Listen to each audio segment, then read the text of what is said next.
রহস্য ও থ্রিলার দিয়ে নির্মিত। আসসালামু আলাইকুম, সবাইকে স্বাগত জানাচ্ছি আরও একটি নতুন এপিসোডে। আজকের এই ঘটনাটি পাঠিয়েছেন গালিব আবরার। তাহলে চলে যাচ্ছি মূল ঘটনাতে। তার আগে সবার কাছে অনুরোধ থাকবে, যারা যারা চ্যানেলটি সাবস্ক্রাইব করেননি অবশ্যই সাবস্ক্রাইব করে নেবেন এবং লেখকের ফেসবুক পেজ ডেসক্রিপশন বক্সে দেওয়া আছে, অবশ্যই লাইক দিয়ে ফলো করে দিবেন। শিশু বলির চেয়ে সুন্দর এবং কার্যকর প্রথার কি হতে পারে? বিগত কয়েক বছর ধরে আমাদের প্লাটু গ্রহে দাবানলের আঘাতে ব্যাপক ক্ষয়ক্ষতির সম্মুখীন হয়েছি আমরা। এভাবে চলতে থাকলে প্লাটু গ্রহ ধ্বংস হতে বেশি সময় নেবে না।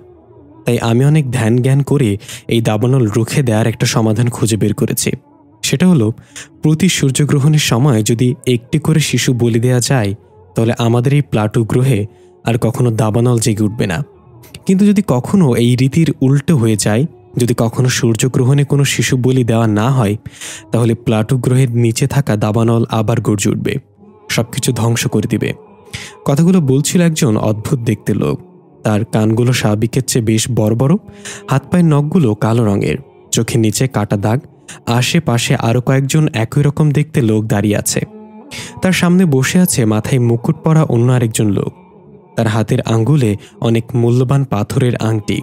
তার হাতে একটা চমকপ্রদ লাঠি, যার থেকে রোশনি ছড়াচ্ছিল চারিদিকে। দেখে বোঝা যাচ্ছে এটাই হলো প্লাটু গ্রহের রাজা। তাকে সবাই গট বলে ডাকে। গট তার ভারী কণ্ঠে বলল, তাহলে এই কথা, পুরো রাজ্যে ঢোল পিটিয়ে দাও। প্রতি সূর্যগ্রহণে ভেদাভেদ ছাড়া শুরুতি করে যেন একজন করে শিশু নির্ধারণ করা হয় বলির জন্য। সেটা হতে পারে আমার পরিবার থেকে অথবা রাজ্যর যে কারোর পরিবার থেকে। এই সিদ্ধান্ত আমাদের গ্রহের রক্ষার জন্য নেওয়া হয়েছে। এরপর গোটের ফরমান পুরো প্লাটু গ্রহে জারি করে দেওয়া হলো। এই গ্রহের বাসিন্দাদের মরিশ বলা হয়। মরিশদের বৈশিষ্ট্য হলো, তারা এক দেখাতে যে কারো রূপ ধারণ করতে পারে এবং তারা ছোটবেলা থেকেই তরবারি যুদ্ধে পারদর্শী হয়ে থাকে। গোটে শিশু বলির ফরমান শুনে পুরো মরিশ জাতির মাঝে আতঙ্ক এবং ক্ষোভ ভেসে উঠল। কেউ তাদের সন্তানকে বলির জন্য দিতে চায় না। কিন্তু এটাও সবাই জানে, গোট যেহেতু বলেছে, তাহলে এই কার্যকর সিদ্ধান্ত ছাড়া আর কোনো উপায় নেই। দৃশ্য কয়েকদিন পরের। আজ সূর্যগ্রহণ। শুরুতি করে একটা শিশুকে নির্ধারণ করা হয়েছে বলি দেওয়ার জন্য। শিশুটির বাবা রাজদরবারের গুরুত্বপূর্ণ দায়িত্বে নিয়োজিত আছে। সে নিজেও জানে গোট এর বিরুদ্ধে যাওয়া মানে মৃত্যুকে দাওয়াত দেয়া। তাই নিজের আদরের প্রথম সন্তানকে বলি দেওয়ার হচ্ছে, তার কিছুই করতে পারছে না। সে আড়ালে দাঁড়িয়ে চোখের পানি ফেলা ছাড়া। শিশুটির মাকে কয়েকজন ধরে রেখেছে। সে চিৎকার করে কান্না করছে আর তার সন্তানের প্রাণ ভিক্ষা চাইছে। কিন্তু নিয়ম তো নিয়ম, ভাঙতে পারবে না। রাজদরবারের আঙ্গিনায় শিশুটাকে বলি দেওয়ার সকল কার্যক্রম সম্পন্ন করা হলো। বিভিন্ন রং মেশানো পানি দিয়ে শিশুটাকে গোসল দেওয়া হয়। এরপর কলা পাতার মতো লম্বা একটা পাতার উপর শুইয়ে দেওয়া হলো। জল্লাদ তৈরি তার ধারালো তরবারি নিয়ে। আশেপাশে অনেক মরিশ দাঁড়িয়ে আছে আর আতঙ্ক ভরা দৃষ্টিতে তাকিয়ে আছে। কারো সাহস নেই গোটের বিরুদ্ধে কথা বলার। শিশুর কান্নার সাথে তার মায়ের গগন বিদারী চিৎকারে ভারী হয়ে উঠল আশেপাশের পরিবেশ। গোট হাত উঠিয়ে হুকুম করার সাথে সাথে জল্লাদ তার তরবারির ঘায়ে ক্রন্দনরত শিশুর মাথা আলাদা করে ফেলল। সবকিছু থমকে গেল। শিশুর কান্নার আওয়াজ বন্ধ হয়ে গেল, মায়ের চিৎকারও বন্ধ। হাঁটু গেড়ে বসে পড়ল সে। শিশুর মাথাবিহীন দেহটা থেকে ফিনকি দিয়ে সবুজ রঙের রক্ত বের হচ্ছে। দৃশ্য পরিবর্তন। পৃথিবীর কোন এক প্রত্যন্ত অঞ্চলের একা একটা বাড়ি দেখানো হয়। আশেপাশে দূরদূরান্তের আর কোনো বাড়িঘর নেই। এই বাড়িটাই নিবু নিবু করে জ্বলছে 60 ওয়াটের একটা হলুদ আলোর বাতি। জীর্ণশীর্ণ পোশাক পরিহিত একটা লোক কিছু খাবার নিয়ে সে বাড়িতে প্রবেশ করল, আস্তে আস্তে কোনো শব্দ না করে। তার এক পা নেই, স্ট্রেচারে ভর দিয়ে হাঁটছে সে। খাবারগুলো একটা ছোট্ট টেবিলের উপর রেখে পাশে গিয়ে একটা দরজা হালকা ফাঁকা করল। কিন্তু ওই রুমে কাউকে দেখতে না পেয়ে লোকটা চিন্তায় অস্থির হয়ে এদিক সেদিক তাকালো আর ডাকতে লাগলো, ফাদি, এই ফাদি, কোথায় তুমি, ফাদি? কিন্তু কোনো সারা শব্দ নেই। লোকটি স্ট্রেচারে ভর দিয়ে খুঁড়িয়ে খুঁড়িয়ে সব জায়গায় খুঁজতে লাগলো। ফাদি আসলে তার 10 বছরের ছেলের নাম। লোকটা তার ছেলেটাকে খুঁজতে খুঁজতে যখন বেলকনিতে গেল, তখনই স্পাইডারম্যানের মুখোশ পরা একটা বাচ্চা তার সামনে লাফিয়ে পড়ল। লোকটা ভয় পেয়ে স্ট্রেচার পিছলে উল্টে পড়ে গেল। স্পাইডারম্যানের মুখোশ পরা ছেলেটা খিলখিল করে হাসতে লাগলো। আমরা বুঝলাম এই লোকটা ছেলেটার বাবা। তার নাম জমির উদ্দিন। সবাই তাকে জমি বলে ডাকে। আর এই বাচ্চার নাম ফাদি ইসলাম। ফাদির মা নেই। গত বছর একটা অ্যাক্সিডেন্টে তার মা মারা যায়। বাবা জমির উদ্দিন বেঁচে থেকেও এক পা হারায় সেই অ্যাক্সিডেন্টে। জমির উদ্দিন কোনো রকম উঠে ফাদির কান ধরে বলল, এরকম দুষ্টামি করতে না করেছি না তোকে? আর একটু হলেই ভয় আমার আত্মা বেরিয়ে যেত। ফাদি বলল, আত্মা দেখতে কেমন হয় আব্বু? জমির উদ্দিন বলল, আমি কিভাবে বলবো, আমি কি আত্মা দেখেছি নাকি? ফাদি বলল, তাহলে বলো এলিয়েন দেখতে কেমন হয়? জমির বলল, কি লিয়েন? ফাদি কপালে থাপ্পড় মেরে বলল, আরে এলিয়েন এলিয়েন, তারা আকাশে থাকে, গোল রুটির মতো জাহাজ দিয়ে তারা পৃথিবীতে আসে, তাদের অনেক শক্তি থাকে, কিন্তু তারা অনেক খারাপ হয়, মানুষকে মেরে ফেলে। জমিরুদ্দিন বলল, এসব কি শিখাইছে তোকে? এমন কিছুই হয় না, মানুষের কল্পনা ছাড়া আর কিছুই না। ফাদি রাগ করে বলল, এলিয়েন হয়, আমি দেখেছি মুভিতে। জমিরুদ্দিন বলল, আচ্ছা ঠিক আছে, তোরটাই রইল, সানি লিওন সত্যি হয়। এখন চল খেতে চল। ফাদি বলল, সানি লিওন না আব্বু, এলিয়েন। পরের দৃশ্যে দেখা যায় জমিরুদ্দিন এবং ফাদি পাটি বিছিয়ে ফ্লোরে বসে খাবার খাচ্ছে। জমিরুদ্দিন বলল, তো বাবা আজকে স্কুলে কি কি শিখলা? ফাদি বলল, একটা কবিতা শিখেছে আব্বু। জমিরুদ্দিন খুশি বলল, বাহ বাহ, শোনা তো আমাকে। ফাদি বলল, আমি হব সকালবেলার কাক, সবার আগে উঠবো জেগে বলবো আমি হোয়াট দ্য ফাক। জমিরুদ্দিন বলল, এটা আবার কেমন কবিতা? আমরা তো বলেছিলাম অন্যভাবে, আমি হব সকালবেলার পাখি, সবার আগে কুসুম পাখি উঠবো আমি ডাকি। ফাদি বলল, তোমরা পড়েছো এগুলো কোন কালে? এখন আধুনিক জামানা, সবাই আধুনিক হয়েছে, বুঝেছ? জমিরুদ্দিন বলল, কি জানে বাবা, কি দিয়ে কি বোঝাস আমার আল্লাহ জানে, তবে ভালো লাগছে এখন বাংলার কবিতা ইংরেজিও মিলিত হয়েছে। কি জানি বললি, হোয়াট দ্য আঁকা বাঁকা না কি একটা, ওটার অর্থ কি? ফাদি বলল, ওইটার মানে হলো রেগে গেলেন তো হেরে গেলেন। জমিরুদ্দিন বলল, যাক তাহলে নতুন কিছু শিখলাম। আচ্ছা এখন খা চুপচাপ। ফাদি বলল, কাস্টমারকে ভালো খাবার খাইয়ে বাসে আসার সময় হাড়ির নিচে পড়ে থাকা বাসি পচা খাবার নিয়ে এসে আমাকে খেতে দাও। খালি যদি পেটটা না থাকতো তাহলে তোমার এসব খাবারের উপর পানি ঢেলে দিতাম আমি। জমির ছেলের মাথায় হাত বুলে বলল, বাসি পচা কই, রেস্টুরেন্ট থেকে বেঁচে যাওয়া খাবার প্রতিদিন নিয়ে আসি, এগুলো কি খারাপ খাবার নাকি? ফাদি একটু তাচ্ছিল্য করে বলল, ওটাকে তুমি রেস্টুরেন্ট বলছো? আমি যদি পৃথিবীর সেরা ফকিন্নিও হই তবু অমন রেস্টুরেন্টে খেতে যাব না। আর তোমার হাতের রান্না, ওয়া। এভাবে বমির ভাব নিলে জমিরুদ্দিন ফাদির মাথায় থাপ্পড় মেরে বলল, খাবার সামনে নিয়ে এমন করছিস কেন? তুই জানিস আমাদের এমপি মহোদয় আমার হাতের রান্না খেয়ে প্রশংসা করেছে? ফাদি বলল, তারপর তুমি তাকে আমাদের গ্রামের বাড়ির ভিটা লিখে দিয়ে দিচ্ছ। আরে বলদ, আব্বু সে তোমার খাবারের প্রশংসা করেছে তোমার থেকে ভিটা লিখে নেওয়ার জন্যই। জমিরুদ্দিন রাগ করে বলল, লিখে নিছে মানে কি? সে তো কিনে নিছে ভিটা, আর সেই টাকা দিয়েই তো এই বাড়িটা উঠাইছি। ফাদি বলল, 10 টাকার ভিটা 5 টাকায় নিয়ে নিছে খাবারের প্রশংসা করে, তোমারে বুঝে লাভ নেই। এই বলে ফাদি হাত ধুয়ে খাবার বাকি রেখে উঠে গেল। জমিরুদ্দিন কয়েকবার ডেকে বলল, খাবার শেষ করে যা ফাদি, কিন্তু ফাদি চলে গেল ছাদে। জমিরুদ্দিন বিড়বিড় করে বলল, আমি জানি এমপি মহোদয় আমাকে ঠকিয়েছে, কিন্তু আমি যদি বাড়াবাড়ি করতাম তার সাথে তাহলে সে আমাকে কোনো মূল্য না দিয়ে জোরপূর্বক দখল করে নিত। এর আগেও সে কয়েকজনের সাথে এটা করেছে। ক্ষমতাসীনরা আইন তৈরি করে আর দুর্বলরা সেটা ভোগ করে। ছাদে শুয়ে আছে ফাদি আকাশের দিকে তাকিয়ে। অগণিত তারকার মাঝে আজও সে তার মাকে খুঁজে বেড়ায়। সবাই বলে মা নাকি ওই আকাশের তারা হয়ে গিয়েছে। ফাদি জানে তার মা মারা গেছে, এখনও মায়ের সেই থেতলে যাওয়া মুখটা চোখে ভেসে ওঠে। ফাদির বয়স 10 হলেও সে যথেষ্ট পরিপক্ক অন্যান্য বাচ্চাদের চেয়ে। সে জানে মা আর কখনো ফিরে আসবে না, তবু আকাশের দিকে তাকিয়ে মাকে খোঁজার অভ্যাসটাই যেন অন্যরকম এক শান্তি দেয় ফাদিকে। ফাদির চোখটা হালকা লেগে আসছে, হয়তো আজকে ছাদেই ঘুমিয়ে পড়বে। এটা মাঝে মাঝেই হয়, মায়ের কথা ভাবতে ভাবতে ঘুমিয়ে যায়, কিন্তু হঠাৎ খেয়াল করলো একটা তারকার মতো কিছু নিচে নেমে আসছে। ফাদি এক লাফে উঠে দাঁড়িয়ে গেল। সত্যি কি পৃথিবীর দিকে তারকা ধেয়ে আসছে নাকি ফাদি ভুল দেখছে? ফাদি নিজের চোখ ডোলে আবার তাকালো। সত্যি সত্যি কিছু একটা ধেয়ে আসছে, ধীরে ধীরে সেটা বড় হচ্ছে। ফাদি মুভিতে এমন অনেক দৃশ্য দেখেছে এলিয়েনশিপ পৃথিবীতে নেমে আসে, তাহলে কি তেমন কিছুই? ফাদি তাড়াতাড়ি বাসা থেকে বের হয়ে গেল। জমিরুদ্দিন বারবার করে ডাকছে ফাদিকে, এত রাতে কোথায় যাচ্ছিস ফাদি, ঘরে আয়, যাস না ফাদি। কিন্তু ফাদি সেই তারকা লক্ষ্য করে এক মনে ছুটে চলেছে। জঙ্গলের পথ ধরে ফাদির বেশ পরিচিত, বারবার ওপরের দিকে তাকাচ্ছে আর দৌড়ে যাচ্ছে খসে পড়া তারকাকে লক্ষ্য করে। হঠাৎ দূর থেকে বিকট শব্দ ভেসে আসলো, আকাশের দিকে ধোঁয়া উড়ে যাচ্ছে। ফাদি তার দৌড়ের গতি আরও বাড়িয়ে দিল। কিছুক্ষণের মধ্যেই ফাদি সেই স্থানে পৌঁছালো যেখানে সেটা আছড়ে পড়েছে। ফাদি হাঁপাতে হাঁপাতে অবাক চোখে দেখল আশেপাশের গাছপালা সব ভেঙে চুরমার হয়ে গিয়েছে। মাটি বিশাল গর্ত তৈরি হয়েছে, চুপচুপ আগুন জ্বলছে জায়গায় জায়গায়। সবকিছুর মাঝে পড়ে আছে উল্কাপিণ্ডর মতো বড় পাথরের মতো কিছু একটা। ফাদি 1 পা 2 পা করে এগিয়ে যেতে লাগলো চোখ বড় করে। এখনো যেন সবকিছুর স্বপ্ন মনে হচ্ছে ফাদির কাছে। হঠাৎ উল্কাপিণ্ডের মতো পাথরটা নড়ে উঠল। ফাদি চমকে গিয়ে থমকে দাঁড়িয়ে গেল। দেখা গেল পাথরটায় একটা দরজার মতো কিছু খুলে গেল। ভিতর থেকে একটা বাচ্চা কোলে নিয়ে অবয়ব দেখা যাচ্ছে বেরিয়ে আসছে। ফাদির চোখ আস্তে আস্তে বন্ধ হয়ে আসতে লাগলো। অনেক চেষ্টা করেও চোখ খোলা রাখতে পারছে না ফাদি। এক পর্যায়ে মাটিতে ঢলে পড়ল। ফাদি ঝাপসা চোখে দেখতে পেল একটা মেয়ে আকৃতির বাচ্চা কোলে নিয়ে বের হয়ে আসছে সেই উল্কাপিণ্ড থেকে। সে প্যাঁচানো পায়ে হাঁটতে হাঁটতে এসে দাঁড়ালো ফাদির সামনে আর অদ্ভুতভাবে একটা হাসি দিল। সাথে সাথে ফাদি তার জ্ঞান হারিয়ে ফেলল। ফাদির জ্ঞান ফিরে 2 দিন পরে চোখ মেলে তাকিয়ে দেখল সে তার বাবা জমির উদ্দিনের খাটে শুয়ে আছে। মাথাটা প্রচণ্ড ঝিম ধরে আছে, পুরো শরীর ব্যথা করছে। সে অবস্থায় ঝাপসা দেখতে দেখতে সিলিংয়ে কি যেন লেখা আছে মার্কার পেন দিয়ে। চোখটা ডলা দিয়ে ভালো করে তাকিয়ে দেখল তার বাবা ভাঙা ভাঙা হাতে একটা কাগজে লিখে রেখেছে, সকালে উঠে প্রথমে ফাদির জন্য নাস্তা তৈরি করতে হবে, তারপর স্কুল ব্যাগ গুছিয়ে দিতে হবে, তারপর টিফিন ওর ব্যাগে ঢুকে দিতে হবে, তারপর ওকে ঘুম থেকে জাগাতে হবে। ফাদির চোখের কোণে 2 ফোঁটা পানি জমা আসলো। আসলে জমির উদ্দিন সেই অ্যাক্সিডেন্টের পর অনেক কিছু ভুলে যায়। তার ব্রেইনের আঘাতও পেয়েছিল, আর ফাদির খেয়াল রাখতে যাতে কোনো কমতি না হয় তাই এগুলো লিখে রেখেছে। ঘুম থেকে উঠেই এই লেখাগুলো তার চোখে পড়ে।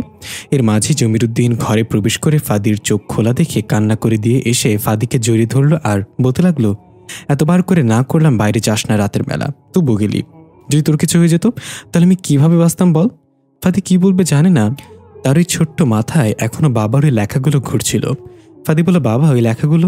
জমির উদ্দিন ওপরে তাকে বলল, তোর মা যেদিন আকাশের তারা হয়ে যায় সেদিন তার শেষ কথা ছিল আমাদের ছেলেটাকে যেন কখনো তার বাবার আদর থেকে বঞ্চিত না হয়। আজ থেকে তুমি ওর বাবা, তুমি ওর মা। আমি ঘুম থেকে উঠলে অনেক কিছু ভুলে যাই। আমার এই ভুলে যাওয়ার রোগ যেন তোকে ভালো রাখার পথে বাধা হয়ে না দাঁড়ায়, সেজন্য এমন অনেক কিছুই লিখে রেখেছি আমি। ফাদি তার চোখ মুছে বলল, নিশ্চয়ই তোমার বাবা মায়ের স্বপ্ন ছিল তুমি ডাক্তার হবে। জমির উদ্দিন অবাক হয়ে বলল, সত্যি তাই? তুই কিভাবে জানলি এটা? ফাদি একটু হেসে বলল, তোমার হাতের লেখা দেখলেই বোঝা যায়। জমির উদ্দিন ফাদির কান টেনে বলল, বাপ তুই অজ্ঞান হয়েই থাক, উঠতে না উঠতে আমার হাতের লেখার পেছনে পড়ছস। তুই জানোস আমাকে গ্রামের একমাত্র শিক্ষিত ছেলে আমি ছিলাম? ফাদি বলল, হ্যাঁ মা বলেছিল। তুমি 5 পাস করেছিলে, তাও 10-এ টুনে। পরে 6-এ ভর্তি হতে গিয়েছিলে, হেডমাস্টার তোমাকে টেস্ট করার জন্য বলেছিল। আমি ওই সামনের দোকানে 10 টাকা বাকি খেয়েছি, তুমি কি ওই দোকানে 10 টাকা পেমেন্ট করে আসো আমার নাম করে।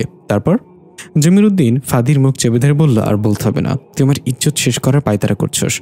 ফাদি তার বাবার হাতে কামড় দিয়ে হাত ছেড়ে বলল, বলতে দাও আমাকে, শ্রোতারা জানুক তুমি কোন লেভেলের শিক্ষিত ছিলে। তারপর তুমি দোকানে গিয়ে 10 টাকা দিয়ে কি বলেছিলে? দোকানদার কাকা, হেডমাস্টার বলছে 10 টাকা দিয়ে আপনারা প্রেগনেন্ট করে দিতে। জমির উদ্দিন হাত দিয়ে মুখলুকে বলল, আমার কি দোষ? পেমেন্ট আর প্রেগনেন্ট একই রকম শুনতে লাগে। ফাদি কপালে থাপ্পড় মেরে বলল, আচ্ছা সেটা না হয় মানলাম। জলিল আঙ্কেলের সাথে কি করেছিলে? সে তোমাকে বলেছে তার পছন্দের মানুষকে নিয়ে একটা চিঠি লিখে দিতে, তুমি কি করলা? সেখানে লিখে দিলা, প্রিয়তমা আমি তোমার জীবনে পার্লামেন্ট হয়ে থাকতে চাই। পার্মানেন্টে তুমি পার্লামেন্ট বানিয়ে দিয়েছ। লোকটার প্রেম শুরু হওয়ার আগেই শেষ করে দিছ। তারপর আবার চিঠি শেষে তার নাম জলিল থেকে জালিল করে দিয়েছ। এগুলো কেউ করে? জমির উদ্দিন ফাদির কান মলা দিয়ে বলল, হয়েছে হয়েছে, তুই যে এখন আমাকে এত মাইন্ডসেট কাছে জলিল জালিল করতেছস তার কি হবে? এখন যা হাত মুখ ধুয়ে আয়, তোর জন্য আমি 2 দিনের কাজে যাই নাই। কিছুক্ষণ পরের দৃশ্য, ফাদি বাইরের কল থেকে হাত মুখ ধুয়ে নিচ্ছে। জমির উদ্দিন দরজায় দাঁড়িয়ে তার ভাঙা স্ট্রেচারটা ঠিক করছে। ফাদি মুখে পানি নিয়ে গড়গড় করতে করতে বলল, ফাদি বলে উঠল, আব্বু আমাকে কোথায় পেয়েছে ওই দিন? আমি বাসায় আসলাম কিভাবে? জমির উদ্দিন বলল, এটা আমার কাছে অজানা। আমি দরজায় দাঁড়িয়ে তোর ফেরার অপেক্ষা করছিলাম, কিন্তু তোর আসার কোনো নামগন্ধ নেই। প্রায় 2 ঘন্টা কেটে যায়, আর আবার ধৈর্য কুলায় না আমার। আমি খোঁড়াতে খোঁড়াতে বের হতে যাব তোকে খোঁজার জন্য, তখনই ঘরের ভেতর থেকে একটা শব্দ এলো, কেমন যেন ধাপ করে খাটের উপর কিছু পড়ার শব্দ। আমি তাড়াতাড়ি গিয়ে তোর রুমে দেখলাম, কিন্তু কিছুই দেখতে পেলাম না। যখন আমার রুমের দরজা ধাক্কা দিলাম তখন আমি অবাক হয়ে গেলাম। আমার খাটে তুই শুয়েছিলি, তোর জ্ঞান ছিল না। আমি তাড়াতাড়ি গিয়ে ডাক্তার নিয়ে আসলাম। ডাক্তার বলল তেমন কিছুই হয়নি, কিছু একটা ভয় পেয়েছে দেখে হয়তো খুব তাড়াতাড়ি জ্ঞান ফিরে আসবে। এই কথা শুনে ফাদিও বেশ অবাক হলো। হঠাৎ মাথায় আসলো সেদিন রাতের ঘটনা। সেই উল্কাপিণ্ড থেকে কেউ বাচ্চা কোলে নিয়ে বেরিয়ে এসেছিল। সে কি এলিয়েন ছিল? ফাদি মনে মনে ভাবলো, আমার সেখানে যেতে হবে আবার, কিন্তু বাবা জানলে যেতে দিবে না। বাবা আগে কাজে যাক, তারপর না হয় যাব। বাবা ছেলে একসাথে নাস্তা করলো, তারপর জমির উদ্দিন তার কাজের উদ্দেশ্যে রওনা হলো। যাওয়ার আগে বারবার বলে গেল বাসা থেকে বেশি দূরে যাওয়া যাবে না। ফাদি মাথা নেড়ে উপরে উপরে হ্যাঁ বলল। জমির উদ্দিন চলে যেতেই ফাদি এক ছুট দিল সেই স্থানের উদ্দেশ্যে। জমির উদ্দিন ততক্ষণে তার কাজ চলে গিয়েছে। ফাদি দৌড়ে ছুটে গিয়ে দেখল সে স্থান সম্পূর্ণ পুলিশের নিয়ন্ত্রণে। জায়গাটা ব্যারিকেড দিয়ে সিলগালা করে রাখা হয়েছে। চারিদিকে মিডিয়ার লোক আর বিভিন্ন গবেষণাগারের লোক। তারা এক এক জায়গা থেকে স্যাম্পল কালেক্ট করছে। উল্কাপিণ্ডটা ভালো করে খতিয়ে দেখছে। একজন মিডিয়া কর্মী এসে ফাদিকে বলল, এই পিচ্ছি, তুমি এখানে কি করছো? চলে যাও এখান থেকে। তারা বলছে উল্কাপিণ্ডটা যে কোনো সময় ব্লাস্ট হতে পারে, এখানে থাকা রিস্ক। ফাদি তাকে বলল, তাহলে আপনারা এই রিস্কের মধ্যে কি করছেন? আপনাদের আগে চলে যাওয়া উচিত। মিডিয়া কর্মী একটু অবাক হয়ে বলল, আরে আমরা মিডিয়ার লোক, জনগণের কাছে খবর পৌঁছে দেয় আমাদের দায়িত্ব। ফাদি নাক ছিটকে বলল, দায়িত্ব না ঘোড়ার ডিম, আপনাদের মতো মিডিয়াকে আমার ভালো করে চিনি। আপনারা গরিবদের খবর প্রচার করার জন্য টাকা নেন, আর বড়লোকদের খবর ধামাচাপা দেওয়ার জন্য টাকা নেন। এটুকু বাচ্চার মুখে এমন কথা শুনে মিডিয়া কর্মীর চোখ কপালে উঠে গেল। আরও কিছু বলতে যাবে তখনই তার আগে ওই মিডিয়া কর্মী তার সহকারীকে ডেকে নিল। সে আর চোখে ফাদির দিকে তাকাতে তাকাতে চলে গেল। ফাদি আস্তে আস্তে হেঁটে পুলিশের ব্যারিকেড পার হয়ে ভেতরে ঢুকতে নিলে একজন লেডি পুলিশ তাকে থামিয়ে দিল। এই ছেলে, কি তুমি? ভেতরে ঢোকা যাবে না। এই লেডি পুলিশের নাম লুবনা খানম। সে একজন সিঙ্গেল মাদার। তার ছোট্ট একটা মেয়ে আছে 6 বছরের। স্বামী কয়েক বছর আগে মাদক চোরাচালানে জড়িত থাকায় পুলিশের ক্রস ফায়ারে মারা গিয়েছে। ফাদি থেমে গিয়ে লুবনা খানমকে বলল, আন্টি এখানে কি হয়েছে? লুবনা খানম ফাদির হাত থেকে দূরে ধরে নিয়ে বলল, এখানে যা হয়েছে হয়েছে, তা তোমার বোঝার বাইরে বাবা, তুমি চলে যাও এখান থেকে। ফাদি বলল, আন্টি আমি সব বুঝি, এমনকি আপনার চেয়ে বেশি বুঝি, আমাকে বলেন এখানে কি হয়েছে। লুবনা এসে বলল, তাই নাকি? আমার চেয়েও বেশি বোঝো? ফাদি বলল, অবশ্যই। আপনি বলেন তো, আমাদের পায়ে আঙ্গুল কেন থাকে? লুবনা ভেবাচাকা খেয়ে বলল, পায়ে আঙ্গুল কেন থাকে? এটা তো বেশ জটিল কথা, তুমি বলো কেন থাকে? ফাদি বলল, যাতে আমরা স্যান্ডেল পরতে পারি। দেখলেন তো আমি আপনার চেয়ে বেশি বুঝি। লুবনা ফিক করে হেসে দিয়ে বলল, হ্যাঁ দেখলাম। তাহলে শোনো, এখানে আকাশ থেকে একটা উল্কাপিণ্ড পড়েছে, এর আশেপাশে গাছপালা সহ অনেক পশু পাখি মারা গেছে। ফাদি বলল, আচ্ছা আন্টি, উল্কাপিণ্ডটা আবার কি? লুবনা মাথা চুলকে বিড়বিড় করে বলল, মহাবিপদ। এই প্রশ্নের উত্তর পারলে কি আমি পুলিশ হতাম? আমি তো সায়েন্টিস্ট হতাম। এই বলে একটু হেসে লুবনা ফাদিকে বলল, বাবা, উল্কাপিণ্ড মানে হচ্ছে আকাশ থেকে পাথর পড়া। ফাদি বলল, এত বড় পাথরটা আকাশে পাঠাইলো বা কে? লুবনা এবার বিরক্ত হয়ে বলল, আমার দাদা পাঠাইছে, এখন যাও তুমি এখান থেকে, আর যেন আশেপাশে না দেখি তোমাকে, নাহলে থানায় ঢুকিয়ে দেবো। ফাদি বলল, আন্টি আন্টি শেষ একটা কথা, আমার মনে হয় এখানে এলিয়েন নেমে এসেছিল সেদিন রাতে। লুবনা ধমক দিয়ে বলল, এ তো দেখি আমার মেয়ের মতো সারাদিন ইংলিশ মুভি দেখে খালি এলিয়েন এলিয়েন করে, আর একটা কথাও শুনতে চায় না, চলে যাও এখান থেকে। ফাদি চলে যেতে লাগলো মন খারাপ করে। লুবনা নিজেও নিজের কাজে লেগে যেতে লাগলো। তখনই আবার ফাদি পেছন থেকে ডাক দিল, আন্টি। লুবনা পেছন থেকে তাকে জিজ্ঞাসা করলো, এখনো যাওনি তুমি? আবার কি? ফাদি বলল, আপনি অনেক ভালো আর অনেক কিউট। এই বলে ফাদি চলে গেল। লুবনা একটু মুচকে এসে বলল, আই নো চ্যাম্প। ফাদি একটু দূরে গিয়ে একটা মোটা গাছের শিকড়ের ওপর বসে পড়ল আর অপেক্ষা করতে লাগলো রাত হওয়ার। ফাদির মনে একটা জিনিসই ঘুরছে, যেভাবেই হোক ওই উল্কাপিণ্ডটাকে কাছ থেকে দেখতে হবে, আর এটা রাতেই করা সম্ভব সবার চোখের আড়ালে। এই ভাবতে ভাবতে অসাবধানতা বশত পেছন দিকে উল্টে পড়ে গেল ফাদি। পেছনে ছিল কাদামাটির প্রলেপ। ফাদি সোজা কাদামাটির মাঝে পড়ল। গায়ের জামাটা পুরো নোংরা হয়ে গেল। ফাদি উঠে জামাটা খুলতে খুলতে বাড়ির দিকে রওনা হলো চেঞ্জ করে আসবে ভেবে, কিন্তু যখনই জামা খুলল তখন ফাদি অবাক হয়ে থমকে দাঁড়িয়ে গেল। ফাদি দেখল তার বুকের ঠিক মাঝ বরাবর একটা গোল পয়সার মতো চিহ্ন, তবে সেটা পয়সার থেকে অনেকটা বড়। মনে হচ্ছে লোহার কিছু দিয়ে ছ্যাঁকা দিয়ে এই চিহ্ন বানিয়ে দেওয়া হয়েছে। দৃশ্য পরিবর্তন। আমরা দেখতে পাই জমির উদ্দিন তার ভাঙাচোরা রেস্তোরাঁর নিজের কাজ করছে। আজকে ছুটির দিন হওয়ায় তেমন মানুষের আনাগোনা নেই বাজারে, কাস্টমার আসছে না তেমন। জমির উদ্দিনের মনটা বেশি ভালো না। সে রুটি বানানোর আটা গোল পাকাচ্ছে, পাশে ভাজি করার জন্য বিভিন্ন সবজি রাখা আছে। হঠাৎ একটা মেয়ে কণ্ঠ, আমাকে কিছু খাবার দেবেন, আমি অনেক ক্ষুধার্ত। জমির উদ্দিন মাখা আটা পাকাতে পাকাতে মাথা তুলে তাকিয়ে দেখল ময়লা জামা পরা একটা যুবতী মেয়ে দাঁড়িয়ে আছে। তার পায়ে জুতা নেই এবং চেহারা ময়লা কালি দিয়ে ভরা। দেখে মনে হচ্ছে কোনো গর্ত থেকে বেরিয়ে এসেছে। তার কোলে একটা সাদা রঙের বিড়াল ছানা। জমির উদ্দিন একটু বিরক্ত হয়ে বলল, না না, এখনো বনি হয়নি, তোমাকে খাবার দিতে পারবো না। তাছাড়া খাবার এখনো তৈরি হয় নাই, দেখছো তো রেডি করছি সব, এখনো সবজি কাটা হয়নি, সবকিছু বাকি পড়ে আছে। মেয়েটা সুন্দর করে বলল, আমি কি আপনাকে সাহায্য করব কাজে? জমির উদ্দিন বলল, কোনো দরকার নেই মা, তুমি অন্য কোথাও দেখো। মেয়েটা হাত জোর করে বলল, দয়া করুন, আমি সত্যি খুব ক্ষুধার্ত, কাজের বিনিময়ে আমাকে কিছু খাবার দিন। আর আমি শুনেছি মানুষ যাতে অনেক অতিথি পরায়ণ হয়ে থাকে, তারা কখনো ক্ষুধার্তকে খালি হাতে ফিরিয়ে দেয় না দরজা থেকে। এই শিক্ষা নাকি কোনো এক মহামানব দিয়ে গিয়েছেন তাদের। জমির উদ্দিন এত সব কথার মাঝে খেয়াল করলো না মেয়েটা মানুষ জাতির কথা আলাদাভাবে উল্লেখ করেছে। জমির উদ্দিন বলল, হ্যাঁ, এটা তো আমাদের নবীর শিক্ষা, যেহেতু এটা বলেই ফেলেছ তাহলে ভেতরেই আসো, সবজিগুলো কেটে দাও, খাবার তৈরি হলে খেয়ে চলে যাবে সোজা। মেয়েটা মাথা নেড়ে খুশি হয়ে তাড়াতাড়ি করে বিড়াল ছানাটা একপাশে রেখে সবজি কাটতে নিলে জমির উদ্দিন বলে উঠল, আরে কি করছো? তুমি বিড়াল ধরেছ, আর এমনি তো তোমার হাতে অনেক ময়লা, আগে ভালো করে সাবান দিয়ে হাত ধুয়ে নাও, না হলে আমার কাস্টমাররা টয়লেট লাইনে ধরবে খাবার খাওয়ার পরে। মেয়েটা হাতে ফু দিয়ে দিতে লাগলো আর একটু বিব্রত হয়ে আশেপাশে তাকাতে লাগলো। জমিরুদ্দিন বলল, কি খুঁজছো? মেয়েটা আমতা আমতা করে বলল, না মানে হাত কিভাবে ধোবো আসলে জানি না। জমিরুদ্দিন অবাক হয়ে বলল, তুমি কি আমার ছেলের বলা সানলিয়েন নাকি মা? হাত কিভাবে ধুতে হয় সেটা জানো না? মজা করো আমার সাথে। মেয়েটা বলল, আমি সত্যি বলছি, আগে কখনো হাত ধুইনি আমি, দরকারও পড়েনি হাত ধোয়ার, আমার তো তাতে ফু দিলেই হাত পরিষ্কার হয়ে যেত। জমিরুদ্দিন বলল, কার পাল্লায় পড়লাম সকাল সকাল? ওই যে ড্রামে পানি আছে, পাশে সাবান আছে, ভালো করে হাত ধুয়ে তারপর সবজিগুলো কেটে দাও, বাড়তি কোনো কথা আমি শুনতে চাই না। মেয়েটা খুশি হয়ে সেখানে গিয়ে নিজের হাত ধৌত করতে লাগলো। জমিরুদ্দিন রুটি বানাতে বানাতে জিজ্ঞাসা করলো, তোমার নাম কি? কই থেকে এসেছো? বাবা মা কোথায় তোমার? মেয়েটা তার নাম বলতে নিয়েও কিছু একটা ভেবে থেমে গিয়ে বলল, আমার নাম তো মনে নেই আমার। জমিরুদ্দিন বলল, আমাগো বাপ্পারাজের ছোট বোন নাকি তুমি? স্মৃতি হারিয়ে নাম ভুলে গেছো? নাম ছাড়া মানুষ চলতে পারে নাকি? মেয়েটা বললে, তাহলে আপনি আমার একটা নাম দিয়ে দেন। জমিরুদ্দিন বলল, আমি কি নাম দিব? আমাদের নাম কি তোমার পছন্দ হবে? মেয়েটা বলল, কেন হবে না, আপনি দেন আমার নাম একটা দেখি। জমিরুদ্দিন রুটি বানানো থামিয়ে মেয়েটার দিকে তাকিয়ে বলল, আমার আর আমার স্ত্রীর খুব ইচ্ছে ছিল যদি আমাদের মেয়ে হয় তাহলে তার নাম রাখবো আয়শা। মেয়েটা সুন্দর করে এসে বলল, তাহলে আজ থেকে আমার নাম আয়শা, আমার খুব পছন্দ হয়েছে নামটা। জমিরুদ্দিন অত্যন্ত খুশি হয়ে বলল, তুমি কি জানো আয়শা কার নাম? মেয়েটা বলল, একটু আগে তো বললেন, আপনাদের জন্ম না নেয়া মেয়ের নাম। জমিরুদ্দিন একটু হেসে বলল, আরে সেটা না, আয়শা হলো সেই তোমার বলা সেই মহামানবের একজন প্রিয় স্ত্রীর নাম, এই জন্যই এই নামটা তার মাঝে অন্যরকম এক মুগ্ধতা আছে। এর মাঝে দুজন কাস্টমার আসলো দোকানে, কিন্তু এখনও তো সবজি কাটাই হয়নি। জমিরুদ্দিন তাদের বলল কিছুক্ষণ পর আসতে, এখনো খাবার তৈরি হয়নি। কিন্তু আয়শা বলল, আপনারা ভেতরে গিয়ে বসেন, 5 মিনিটের মধ্যে রেডি করে দিচ্ছি খাবার। কাস্টমাররা ভেতরে গিয়ে বসলে জমিরুদ্দিন বলল, এটা তুমি কেন করলা? 5 মিনিটের মাঝে তো সবজি কাটাই সম্ভব না, ভাজি করবা কিভাবে? আয়শা বলল, আপনি রুটি বানাতে থাকেন, এটা আমার উপর ছেড়ে দিন। এই বলে আয়শা ছুরি হাতে নিয়ে প্রথমে চোখ বন্ধ করে কিছু একটা ভাবলো, তারপর ধাপ করে চোখ খুলে বিদ্যুৎ গতিতে সবজি কাটতে লাগলো। জমিরুদ্দিন রুটি বানানো বন্ধ করে হা হয়ে তাকিয়ে রইল। এত স্পিডে কোনো মানুষের পক্ষে সবজি কাটা মোটেও সম্ভব নয়।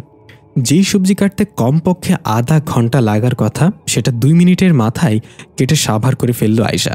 তারপর নিজের মতো করে কড়াইতে তেল ঢেলে পেঁয়াজ মরিচ যা আছে দিয়ে 5 মিনিটে সুস্বাদু ঘ্রাণযুক্ত ভাজি তৈরি করে বলল, চাচা আপনার রুটি বানানো হয়নি এখনো? এদিকে আমার ভাজি করা শেষ।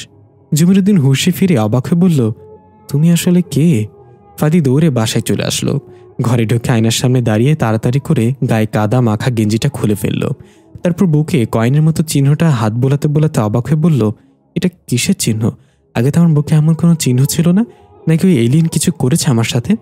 হঠাৎ বাইরে থেকে একটা কণ্ঠ ভেসে আসলো, বাড়িতে কেউ আছেন? ফাদি তাড়াতাড়ি করে একটা গেঞ্জি পরে নিয়ে জানালার পর্দা ফাঁক করে দেখল সেই লেডি পুলিশ লুবনা খানম, তার সাথে আরো কয়েকজন পুলিশ এবং গবেষণাগারের লোক দাঁড়িয়ে আছে। ফাদি একটু ভয় পেয়ে গেল তাদের দেখে, তারা এখানে কেন এসেছে। লুবনা আবার উচ্চস্বরে আওয়াজ দিল, বাড়িতে কেউ আছেন? ফাদি কি করবে না করবে বুঝে পারছে না। ফাদি নিঃশ্বাস দ্রুত চলাচল করছে, মনে অদ্ভুত একটা ভয় জেগে উঠছে।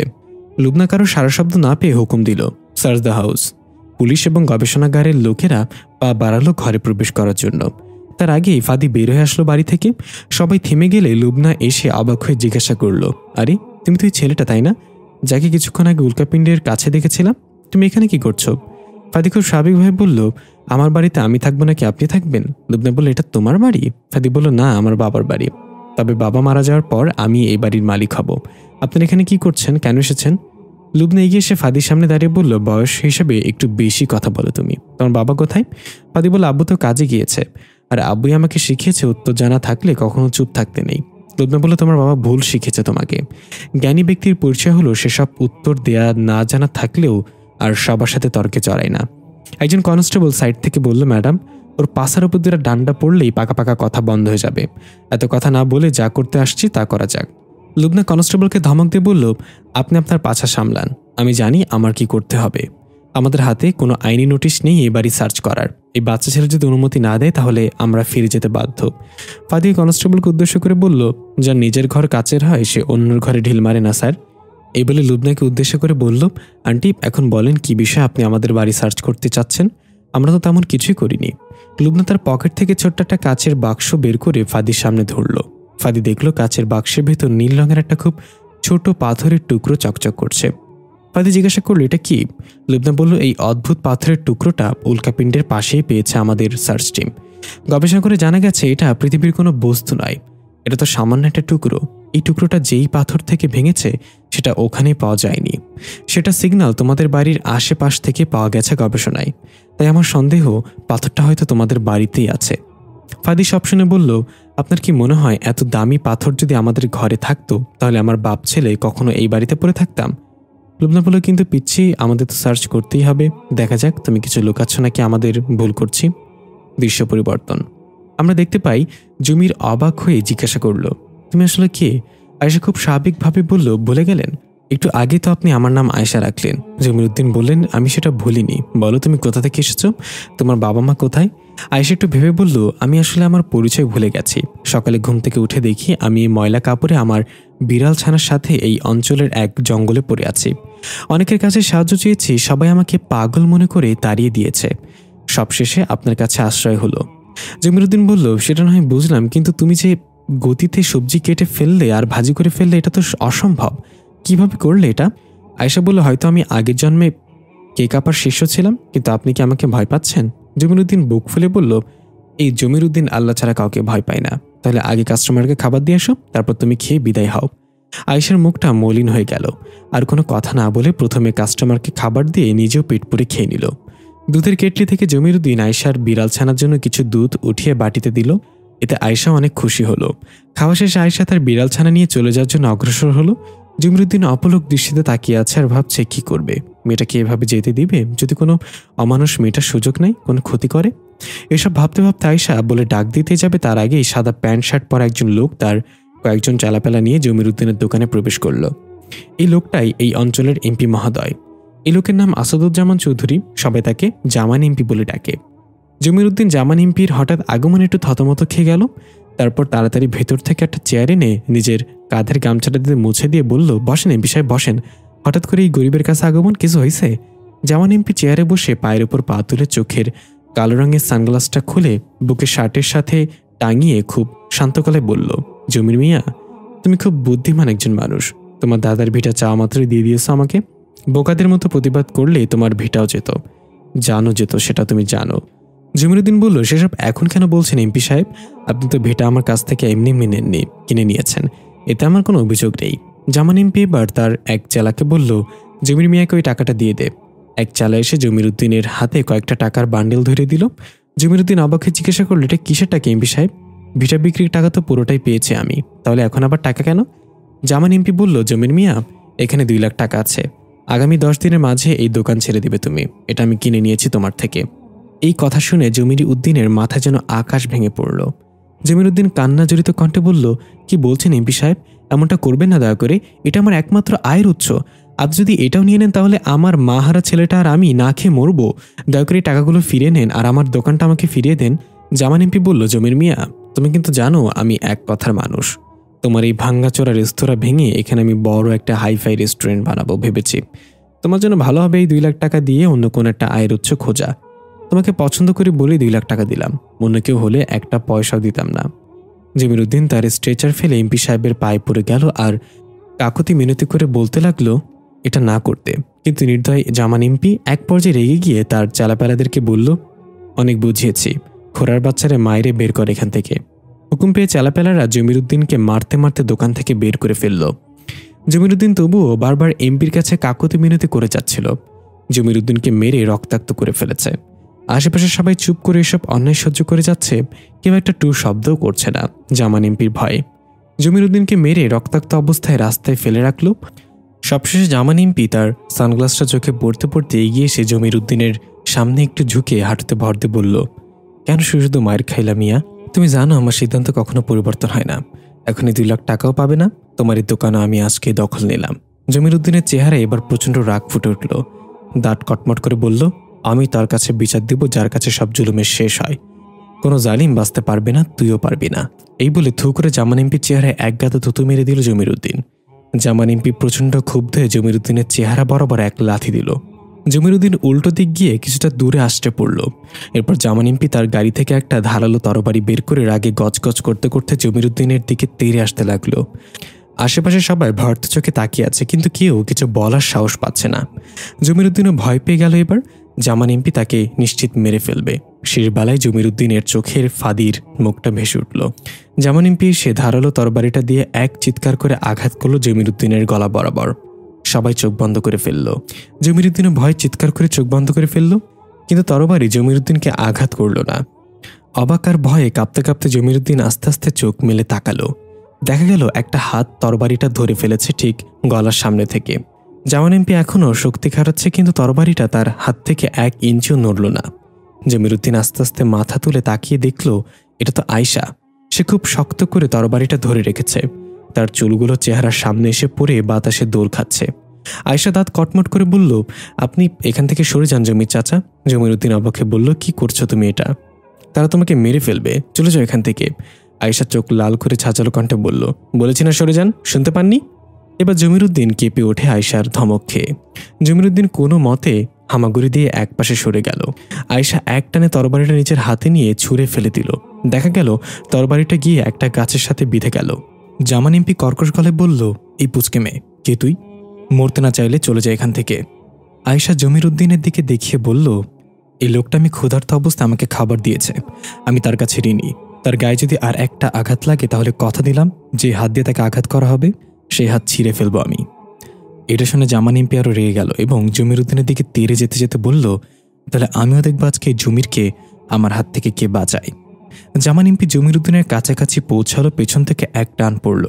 দেখা গেল আয়শা জামান এমপির শার্টের কলার পেছন থেকে ধরে এক টানে সামনে এনে বুক বরাবর লাথি দিল। জামান এমপি মুখ থুবড়ে পড়ে গেল ফুটবলের মতো গোল হয়ে। তার গাড়ির সামনের গ্লাস ভেঙে ভেতরে ঢুকে গেল। এটা দেখে সেখানে থাকা সবাই থমকে গেল হা করে। জামান এমপির চালাপেলারা ভয় পিছিয়ে যেতে লাগলো। আয়শা হাঁটতে গিয়ে জমিরুদ্দিনের সামনে গিয়ে দাঁড়িয়ে পড়ল, সাহস থাকলে হাত লাগিয়ে দেখাও। কিন্তু চালাপেলারা ভয় কেউ এগিয়ে আসলো না। তারা গাড়ি নিয়ে তাড়াতাড়ি করে চলে গেল আহত জামান এমপিকে নিয়ে। সবাই অবাক চোখে তাকিয়ে আছে আয়শার দিকে। জমিরুদ্দিনও আশ্চর্যের চরম পর্যায়ে চলে গেল, কিন্তু তৎক্ষণাৎ কোনো প্রতিক্রিয়া না দেখিয়ে তাড়াতাড়ি আয়শার হাত ধরে টেনে নিয়ে চলে গেল। মানুষজন এমন কিছু দেখে অবাক হয়ে আছে। দৃশ্য পরিবর্তন। লুবনা তার টিম নিয়ে ফাদিদের পুরো বাড়ি সার্চ করল। ঘরের জিনিসপত্র সব উল্টে পাল্টে আছে। ঘরের পেছনে ছোট ছোট গাছপালা কেটে একাকার, কিন্তু কিছুই হাতে আসেনি। প্রায় 2 ঘন্টা চলল এই খোঁজ। পরিশেষে কিছু না পেয়ে লুবনা হার মেনে নিল আর বলল, হয়তো সিগন্যালে ভুল দেখিয়েছে, এখানে কিছুই নেই, চলে যাওয়া যাক। ফাদি দরজায় দাঁড়িয়ে আছে। যাওয়ার কথা শুনে ফাদি বলল, যাওয়া যাক মানে? এই যে ঘর এলোমেলো করলেন, এগুলো কে গুছিয়ে দেবে? সোজা মামলা ঠুকে দেবো আপনাদের নামে। লুবনা বলল, মামলা করা দরকার নেই বাবা, আমি পরিচ্ছন্ন কর্মী পাঠাবো সবকিছু গুছিয়ে দিতে। তোমাকে হয়রানি করার জন্য দুঃখিত। ফাদি বলল, তাহলে ঠিক আছে, আপনারা এখন যেতে পারেন। লুবনা তার টিম নিয়ে চলে যেতে যেতে বলল, যদি অস্বাভাবিক কিছু চোখে পড়ে আশেপাশে তাহলে আমাকে জানাবে, আর তোমার উপর নজর থাকবে সবসময়। ফাদি বলল, কেন আন্টি, মেয়ে বিয়ে দিবেন নাকি আমার সাথে? লুবনা একটু হেসে বলল, পছন্দ হলে দিতেও পারি। এই বলে চলে গেল। সবাই চলে যেতেই ফাদি ঘরের দরজা লাগিয়ে আবার আয়নার সামনে দাঁড়িয়ে গেঞ্জি খুলে বুকের ওই চিহ্নটার দিকে তাকিয়ে বলল, তাহলে কি এটাই খুঁজেছিল তার এতক্ষণ? ফাদি তার বুকের ওই চিহ্নটায় হাত দিয়ে কয়েকটা ডলা দিল। দেখার চেষ্টা করলো এটা কি উঠে যায় নাকি, কিন্তু সেটা উঠছে না। মনে হচ্ছে শক্ত পাথরের মতো কিছু বুকে আটকে আছে। ফাদি এবার একটা কাপড় ভিজিয়ে পানি দিয়ে বুকে ঢলা দিতেই ফাদির চোখ বড় বড় হয়ে গেল। পানির স্পর্শ পেতেই ওই চিহ্ন থেকে অদ্ভুত নীল রঙের রোশনি বের হতে লাগলো। ফাদি ভয় পেয়ে চিৎকার করে দৌড় দিতে গিয়ে কিছু একটার সাথে উষ্টা খেয়ে মুখ থুবড়ে পড়ে গেল। খাটের কোণার সাথে মাথায় আঘাত পেয়ে ব্যথায় মাথা চেপে ধরে কোঁকড়াতে লাগলো। মাথা থেকে হাত ছুড়ে কোনো রকম উঠে দাঁড়িয়ে চারপাশে তাকাতেই অবাক হয়ে গেল আর ভাবতে লাগলো, এটা আমি কোথায় চলে এসেছি? আমি তো এইমাত্র বাড়িতে ছিলাম। এখানে তো ধুধু মরুভূমি ছাড়া আর কিছুই নেই। বাতাসে মরুভূমির বালুগুলো উঠছে, দূর দূরান্তে কিছুই চোখে পড়ছে না। ফাদি পাগল পাড়া হয়ে এদিক ওদিক তাকাচ্ছে আর আব্বাব্বু বলে কান্না করছে। হঠাৎ কানে এলো ঘোড়ার পায়ের শব্দ। কেউ দ্রুত গতিতে ঘোড়া ছুটিয়ে এদিকে আসছে। ফাদি চারদিকে চোখ বোলাতে লাগলো, কাউকেই দেখা যাচ্ছে না। হঠাৎ দেখা গেল দূরে মরুভূমির উঁচু স্থান পার হয়ে 2টা ঘোড়া ছুটে আসছে। ঘোড়ার উপরে 2 জন আরোহী। ফাদি ভাবল তারা হয়তো ফাদিকে সাহায্য করবে। এই ভেবে নিজেও তাদের দিকে ছুটে যেতে লাগলো দৌড়ে। কিছুটা দূরে যাওয়ার পর ওই ঘোড়াগুলো অনেক কাছে চলে এসেছে। এবার ফাদি আস্তে আস্তে থেমে যেতে লাগলো। খেয়াল করলো ঘোড়াগুলোর পা জমিনে স্পর্শ করছে না, তারা হাওয়ার উপর দৌড়ে আসছে। আর তার উপরের আরোহীরা মানুষ না, তাদের শরীর মানুষের মতো হলেও মুখ ছাগলের মতো। তাদের হাতে ভয়ানক হাতিয়ার, সেগুলো উঁচু করে ফাদির দিকে তাক করে শাঁ করে তেড়ে আসছে। ফাদি বুঝতে পারল তারা সাহায্যকারী না। এই ভেবে উল্টো ঘুরে প্রাণপণে দৌড় দিল, কিন্তু ঘোড়াগুলো অনেক দ্রুতগামী। তারা খুব সহজেই ফাদির কাছাকাছি চলে আসলো। ফাদি বুঝতে পারল দৌড়ে পারবে না, তাই থেমে গেল এবং হাঁপাতে হাঁপাতে ভয় চিৎকার করে জিজ্ঞাসা করল, কারা তোমরা? আমি এখানে কিভাবে এলাম? কি চাও? তারা ঘোড়া থামিয়ে এক লাফে ঘোড়া থেকে নেমে অদ্ভুত এক ভাষায় কিছু একটা বলল আর ফাদির বুকের দিকে ইশারা করল। ফাদি নিজের বুকের দিকে তাকিয়ে বলল, কি বলছো তোমরা? বুঝতে পারছি না। তারা দুজন আবার কি যেন বলে ফাদির দিকে এগিয়ে আসতে লাগলো। ফাদি কি পিছাতে লাগলো আর বলতে লাগলো, কি চাও তোমরা? কাছে আসবে না বলছি। কিন্তু তারা থামছে না। ফাদি কি করবে না করবে ভাবতে ভাবতে বুকে হাত দিয়ে জোরে চাপ দিতে অদ্ভুতভাবে আশেপাশে সবকিছু ঝাপসা হয়ে যেতে লাগলো। ওই দুইজন ধীরে ধীরে অদৃশ্য হয়ে গেল। ফাদির চোখ আপনা আপনি লেগে গেল এবং ধপাস করে পড়ে গেল নিচে। হঠাৎ চোখ খুলে জমির উদ্দিনের উচ্চ কণ্ঠ শুনে, ফাদি, দরজা খোল। এই ফাদি, কোথায় তুই? ফাদি ধাপ করে চোখ মেলে তাকালো। এবার দেখলো সে তার রুমেই পড়ে আছে, ফ্লোরে। তাহলে এতক্ষণ কি হলো? কোথায় গেল সে? কোথায় চলে গিয়েছিলাম আমি? তারা কারা ছিল? ফাদির এসব ভাবনায় আবার বাধা পড়ল জমির উদ্দিনের ডাকে। ফাদি তাড়াতাড়ি করে উঠে একটা গেঞ্জি পরে নিল এবং দ্রুত পায়ে হেঁটে গিয়ে দরজা খুলে বলল, গলা ফেটে রক্ত বের হবে তো, এভাবে চিৎকার করছো কেন? এটা বলে ফাদি খেয়াল করলো জমির উদ্দিনের চেহারায় আঘাতের চিহ্ন, রক্ত শুকিয়ে আছে। ফাদি অস্থির হয়ে জিজ্ঞাসা করলো, আব্বু তোমার কি হয়েছে? এই আঘাত কিসের? জমির উদ্দিন বলল, সব বলবো তোকে, আগে ভেতরে চল। হঠাৎ ফাদির চোখ পড়ল জমির উদ্দিনের পেছনে একটা মেয়ে দাঁড়িয়ে আছে, বিড়াল ছানা হাতে নিয়ে। ফাদি অবাক হয়ে বলল, এটা কি ধরনের প্রাণী ধরে নিয়েছ আব্বু? মেয়ে বলল, এটা তো বিড়াল। ফাদি বলল, আমি তোমার কথা বলছি। জমির উদ্দিন বলল, আয়েশা, এটাই আমার শয়তানের হেডমাস্টার ছেলে ফাদি। আর ফাদি, এটা হচ্ছে। ফাদি জমির উদ্দিনকে থামিয়ে বলল, আর বলতে হবে না, আমি জানি এখন তুমি বলবে এটা তোমার আগের বউয়ের ঘরের মেয়ে, গোপনে বিয়ে করেছিলে, এখন সেই বউ মারা গেছে তাই মেয়েটাকে তোমার কাছে নিয়ে এসেছো। মুভিতে এমন অনেক কাহিনী দেখেছি আমি। ছি আব্বু, ছি, এই আকামটা তুমি কিভাবে করতে পারলে? আজ যদি আমার মা বেঁচে থাকতো তাহলে তোমার এই আকাম দেখে আবার মইরা যাইতো। জমির উদ্দিন ফাদির মুখ চেপে ধরে বলল, কি বলছিস এগুলো তুই? ওইসব মুভি না দেখার ছাইটাই তোর মাথার গোবরগুলো আস্তে আস্তে নাই হয়ে যাচ্ছে। এর মাঝে আয়েশা আস্তে আস্তে বলল, হাই দুষ্টু, আমি আয়েশা। শুনেছি তুমি তোমার আব্বুর কথা শোনো না, তাই আজ থেকে আমি তোমার বড় বোন হয়ে তোমাকে দেখভাল করব। ফাদি বলল, ঠিক আছে, তবে মনে রেখো এই বাসায় থাকতে হলে দুইটা নিয়ম মেনে চলতে হবে। এক, আমার পেছনে লাগা যাবে না, আর দুই, প্রথম নিয়ম মেনে চলতে হবে। জমির উদ্দিন বলল, তোদের কথা শেষ হলো, এখন আমার কথা শোন। আমরা এখনই বাড়ি ছেড়ে চলে যাব, দূরে কোথাও। ফাদি অবাক হয়ে জমির উদ্দিনের হাত ধরে বলল, মানে কি বলছে এসব? বাড়ি ছেড়ে কেন যাব? আর তোমার এই অবস্থা কি করেছে? জমির উদ্দিন বলল, জামান এমপি এসেছিল দোকানে। সে আমার রেস্তোরাঁ কিনে নিতে চেয়েছিল 2 লাখ টাকায়। আমি মানা করেছিলাম বলে সে আমাকে আঘাত করেছে অনেক। ফাদি ছোট হলেও রাগে গজগজ করে বলল, কুত্তার বাচ্চা আমার গায়ে হাত তুলেছে। কিন্তু এর জন্য আমরা বাড়ি ছেড়ে কেন যাব? জমির উদ্দিন আয়েশার দিকে তাকিয়ে বলল, কারণ জামান এমপি এখন হাসপাতালে আছে। ফাদি আরও অবাক হয়ে বলল, সে হাসপাতালে মানে? তুমি তাকে মেরেছ? আয়েশা বলল, আমি তাকে মেরেছি। ফাদি বলল, চুপ বেয়াদব, দেখছো না দুইজন বড় মানুষ কথা বলছে, মাঝখানে তুমি কথা? এটুকু বলে ফাদি থেমে গেল আর চোখ বড় করে বলল, হ্যাঁ তুমি মেরেছ জামান এমপিকে? আয়েশা মাথা নাড়িয়ে হ্যাঁ সূচক জবাব দিল। ফাদি জমির উদ্দিনের দিকে তাকিয়ে আস্তে করে জিজ্ঞাসা করল, আসলেই? জমির উদ্দিনের মাথা নাড়িয়ে হ্যাঁ সূচক জবাব দিল। ফাদি বলল, কেমনে কি? এটা তো বেসম্ভব। দৃশ্য কিছুক্ষণ আগের। জমির উদ্দিন আর আয়েশা একটা জায়গায় বসে আছে। আয়েশা তার বিড়াল ছানার মাথায় হাত বুলাচ্ছে।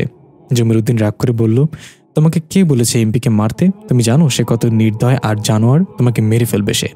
আয়েশা খুব শান্ত গলায় বলল, চিন্তা করবেন না, তাকে যেখানে আঘাত করেছি তাদের তার সুস্থ হতে কমপক্ষে 2 মাস মতো সময় লেগে যাবে, আর এর আগে আমি দূরে কোথাও চলে যাব। জমির উদ্দিন অবাক হয়ে বলল, তুমি আসলে কে বলো তো? তোমার মাঝে এই শক্তি কিভাবে এলো? আয়েশা বলল, বলেছি তো আমার কিছুই মনে নেই, তবে আমি এটুকু বুঝেছি যে আমি হয়তো কোনো যোদ্ধা। জমির উদ্দিন আর কিছু না বলে কিছুক্ষণ ভাবল, তারপর উঠে দাঁড়িয়ে বলল, চলো আমার সাথে। আয়েশা বলল, দরকার নেই, এমনিতে আপনাকে অনেক বিপদে ফেলে দিয়েছি, আপনার বিপদ আর বাড়াতে চাই না, আমাকে আমার মতো ছেড়ে দিন, আমি চলে যাব ঠিক কোথাও। জমির উদ্দিন ধমক দিয়ে বলল, কোথায় যাবে তুমি? জামান এমপি তোমাকে মাটির তলা থেকেও খুঁজে বের করে ছাড়বে না তোমাকে। আমার সাথে চলো, বাসায় আমার ছেলে আছে, তাকে নিয়ে আমরা এই অঞ্চল ছেড়ে দূরে কোথাও চলে যাব। দৃশ্য বর্তমানে ফিরে এলো। দেখা গেল ফাদি নিজের ব্যাগ গুছাচ্ছে আর বিড়বিড় করে বলছে, উনি নাকি জামান এমপিকে মেরেছে। বললে আমি বিশ্বাস করবো নাকি? জামান এমপির ভয়ে পুরো এলাকা কাঁপে। হতে পারে সে অন্য এলাকা থেকে এসেছে, তাই এই এলাকা কাঁপলে সে হদিশ পায় নাই। তবু একটা মেয়ে হয়ে কিভাবে জামান এমপি কিভাবে মারতে পারলো? সে 2 মাস হাসপাতালে থাকবে, কিন্তু আব্বু তো আর মিথ্যা বলবে না, মারতেও পারে। আবার হতে পারে জামান এমপি সুন্দরী মাইয়া দেখে এমনিতেই পিছলা খেয়ে পড়ে গেছে। ওই নাটকির পুরতে তো লুচ্চা আছে। এই বলে যখন ব্যাগের চেইন লাগিয়ে ব্যাগ কাঁধে নিয়ে পেছনে ঘুরলো, তখনই চমকে গিয়ে হুর বলে উঠল। পেছনে দাঁড়িয়ে আছে আয়েশা। এতক্ষণ ফাদির এইসব বকবকানি শুনছিল আর মুচকে মুচকে হাসছিল। ফাদি আস্তে আস্তে বলল, এভাবে প্যাঁচার মতো হাসছো কেন? নিয়ম ভুলে গেছ নাকি? বলেছি না আমার পেছনে না লাগতে। আয়েশা বলল, আমার একটা নিয়ম আছে, সেটা হলো তুমি আমার সামনে লাগতে পারবা না। ফাদি মাথা চুলকে বলল, আমি যদি তার সামনে থাকি তাহলে সে তো আমার পেছনে থাকবে। কথায় তার যুক্তি আছে, কিন্তু আমি তার সামনে কেন যাব? আবার সে যদি আমার পেছনে থাকে তাহলে আমি তো তার সামনেই থাকবো। ধুর, তুমি আমাকে কনফিউজ করে দিচ্ছ। নিয়ম পরিবর্তন হয়েছে, তুমি আমার থেকে দূরে থাকবে, আর তোমার এই বিড়াল ছানা যেন আমার আশেপাশেও না আসে। আয়েশা বলল, তোমাকে একটা কাজ দেবো আমি, যদি সেটা ঠিকঠাক করতে পারো তাহলে বেতনও পাবে মাসে। ফাদি মুখ বাঁকিয়ে বলল, তুমি যদি মনে করো এই ফাদিকে টাকার লোভ দেখিয়ে কিনে নিতে পারবে তাহলে ঠিকই মনে করেছ। কয় টাকা দিবে বেতন সেটা বলো, আর কাজটা কি? আয়েশা একটু হেসে বলল, আগে কাজটা বলি। কাজ হলো আমার বিড়াল ছানা পটি করলে তুমি সেটা বালু দিয়ে ঢেকে দিবে। ফাদি নাক ছিটকে বলল, ওয়াক থু, দূর আমার সামনে থেকে। ফাদি এমন সুইপারগিরি কখনো করবে না। এই বলে ব্যাগ কাঁধে নিয়ে চলে যেতে নিলে আয়েশা ডাক দিয়ে বলল, ভেবে দেখো প্রতি মাসে 1000 টাকা পাবে। ফাদি থমকে দাঁড়ালো আর মনে মনে বলল, 1000 টাকা দিবে? বলে কি? এই 1000 টাকার জন্য তো আমি মাইন্সের পটিতেও বালু দিতে রাজি। এই বলে ঘুরে তাকিয়ে হাবলার মতো হেসে বলল, আসলে আমি ভেবে দেখলাম টাকা বড় বিষয় না, তুমি যেহেতু আমাকে ছোট ভাই বলেছ, তাই তোমার খুশির জন্য আমি এই কাজটা করে দেব। আয়েশা হাসতে হাসতে বলল, হ্যাঁ হ্যাঁ বুঝতে পেরেছি আমি। তখন আবার জমির উদ্দিনের ডাক পড়ল, ফাদি তোর ব্যাগ গোছানো হয়নি এখনো? চল তাড়াতাড়ি, আমাদের বের হতে হবে, জামান এমপির লোক এসে যাবে হয়তো। ফাদি আয়েশার হাত ধরে রুম থেকে বের হলো কাঁধে ব্যাগ নিয়ে। এটা দেখে জমির উদ্দিন বলল, এই বান্দরটাকে পটিয়ে ফেললা তুমি? ফাদি বলল, বড় বান্দরই যেহেতু পটে গেছে তাহলে ছোট বান্দর আর বাকি থাকবে কেন? জমির উদ্দিন আয়েশাকে জিজ্ঞাসা করলো। বড় বান্দর বলতে ও কি আমাকে বুঝিয়েছে? আয়েশা বলল, ঘ্রাণ তো এমনই পাইলাম। জমির উদ্দিন রেগে বলল, তোরে তো আমি। ফাদি বলল, খবরদার জমির উদ্দিন, এখন আর আমি একা নই, আমাকে কিছু করতে হলে আমার বড় বোনের লাশের উপর দিয়ে আসতে হবে। আয়েশা তাড়াতাড়ি ফাদির হাত ছেড়ে গিয়ে দূরে বলল, ধুরা, পারিবারিক ঝগড়ায় আমার লাশ কেন পড়বে? জমির উদ্দিন বলল, এর প্রতিশোধ পরে নিব তোর কাছ থেকে, এখন তাড়াতাড়ি চল। জামান এমপির লোকেরা আসলো বলে তিনজন একসাথে বাড়ি থেকে বের হলো। জামাল উদ্দিনের ব্যাগটা আয়েশার নিজ কাঁধে নিল।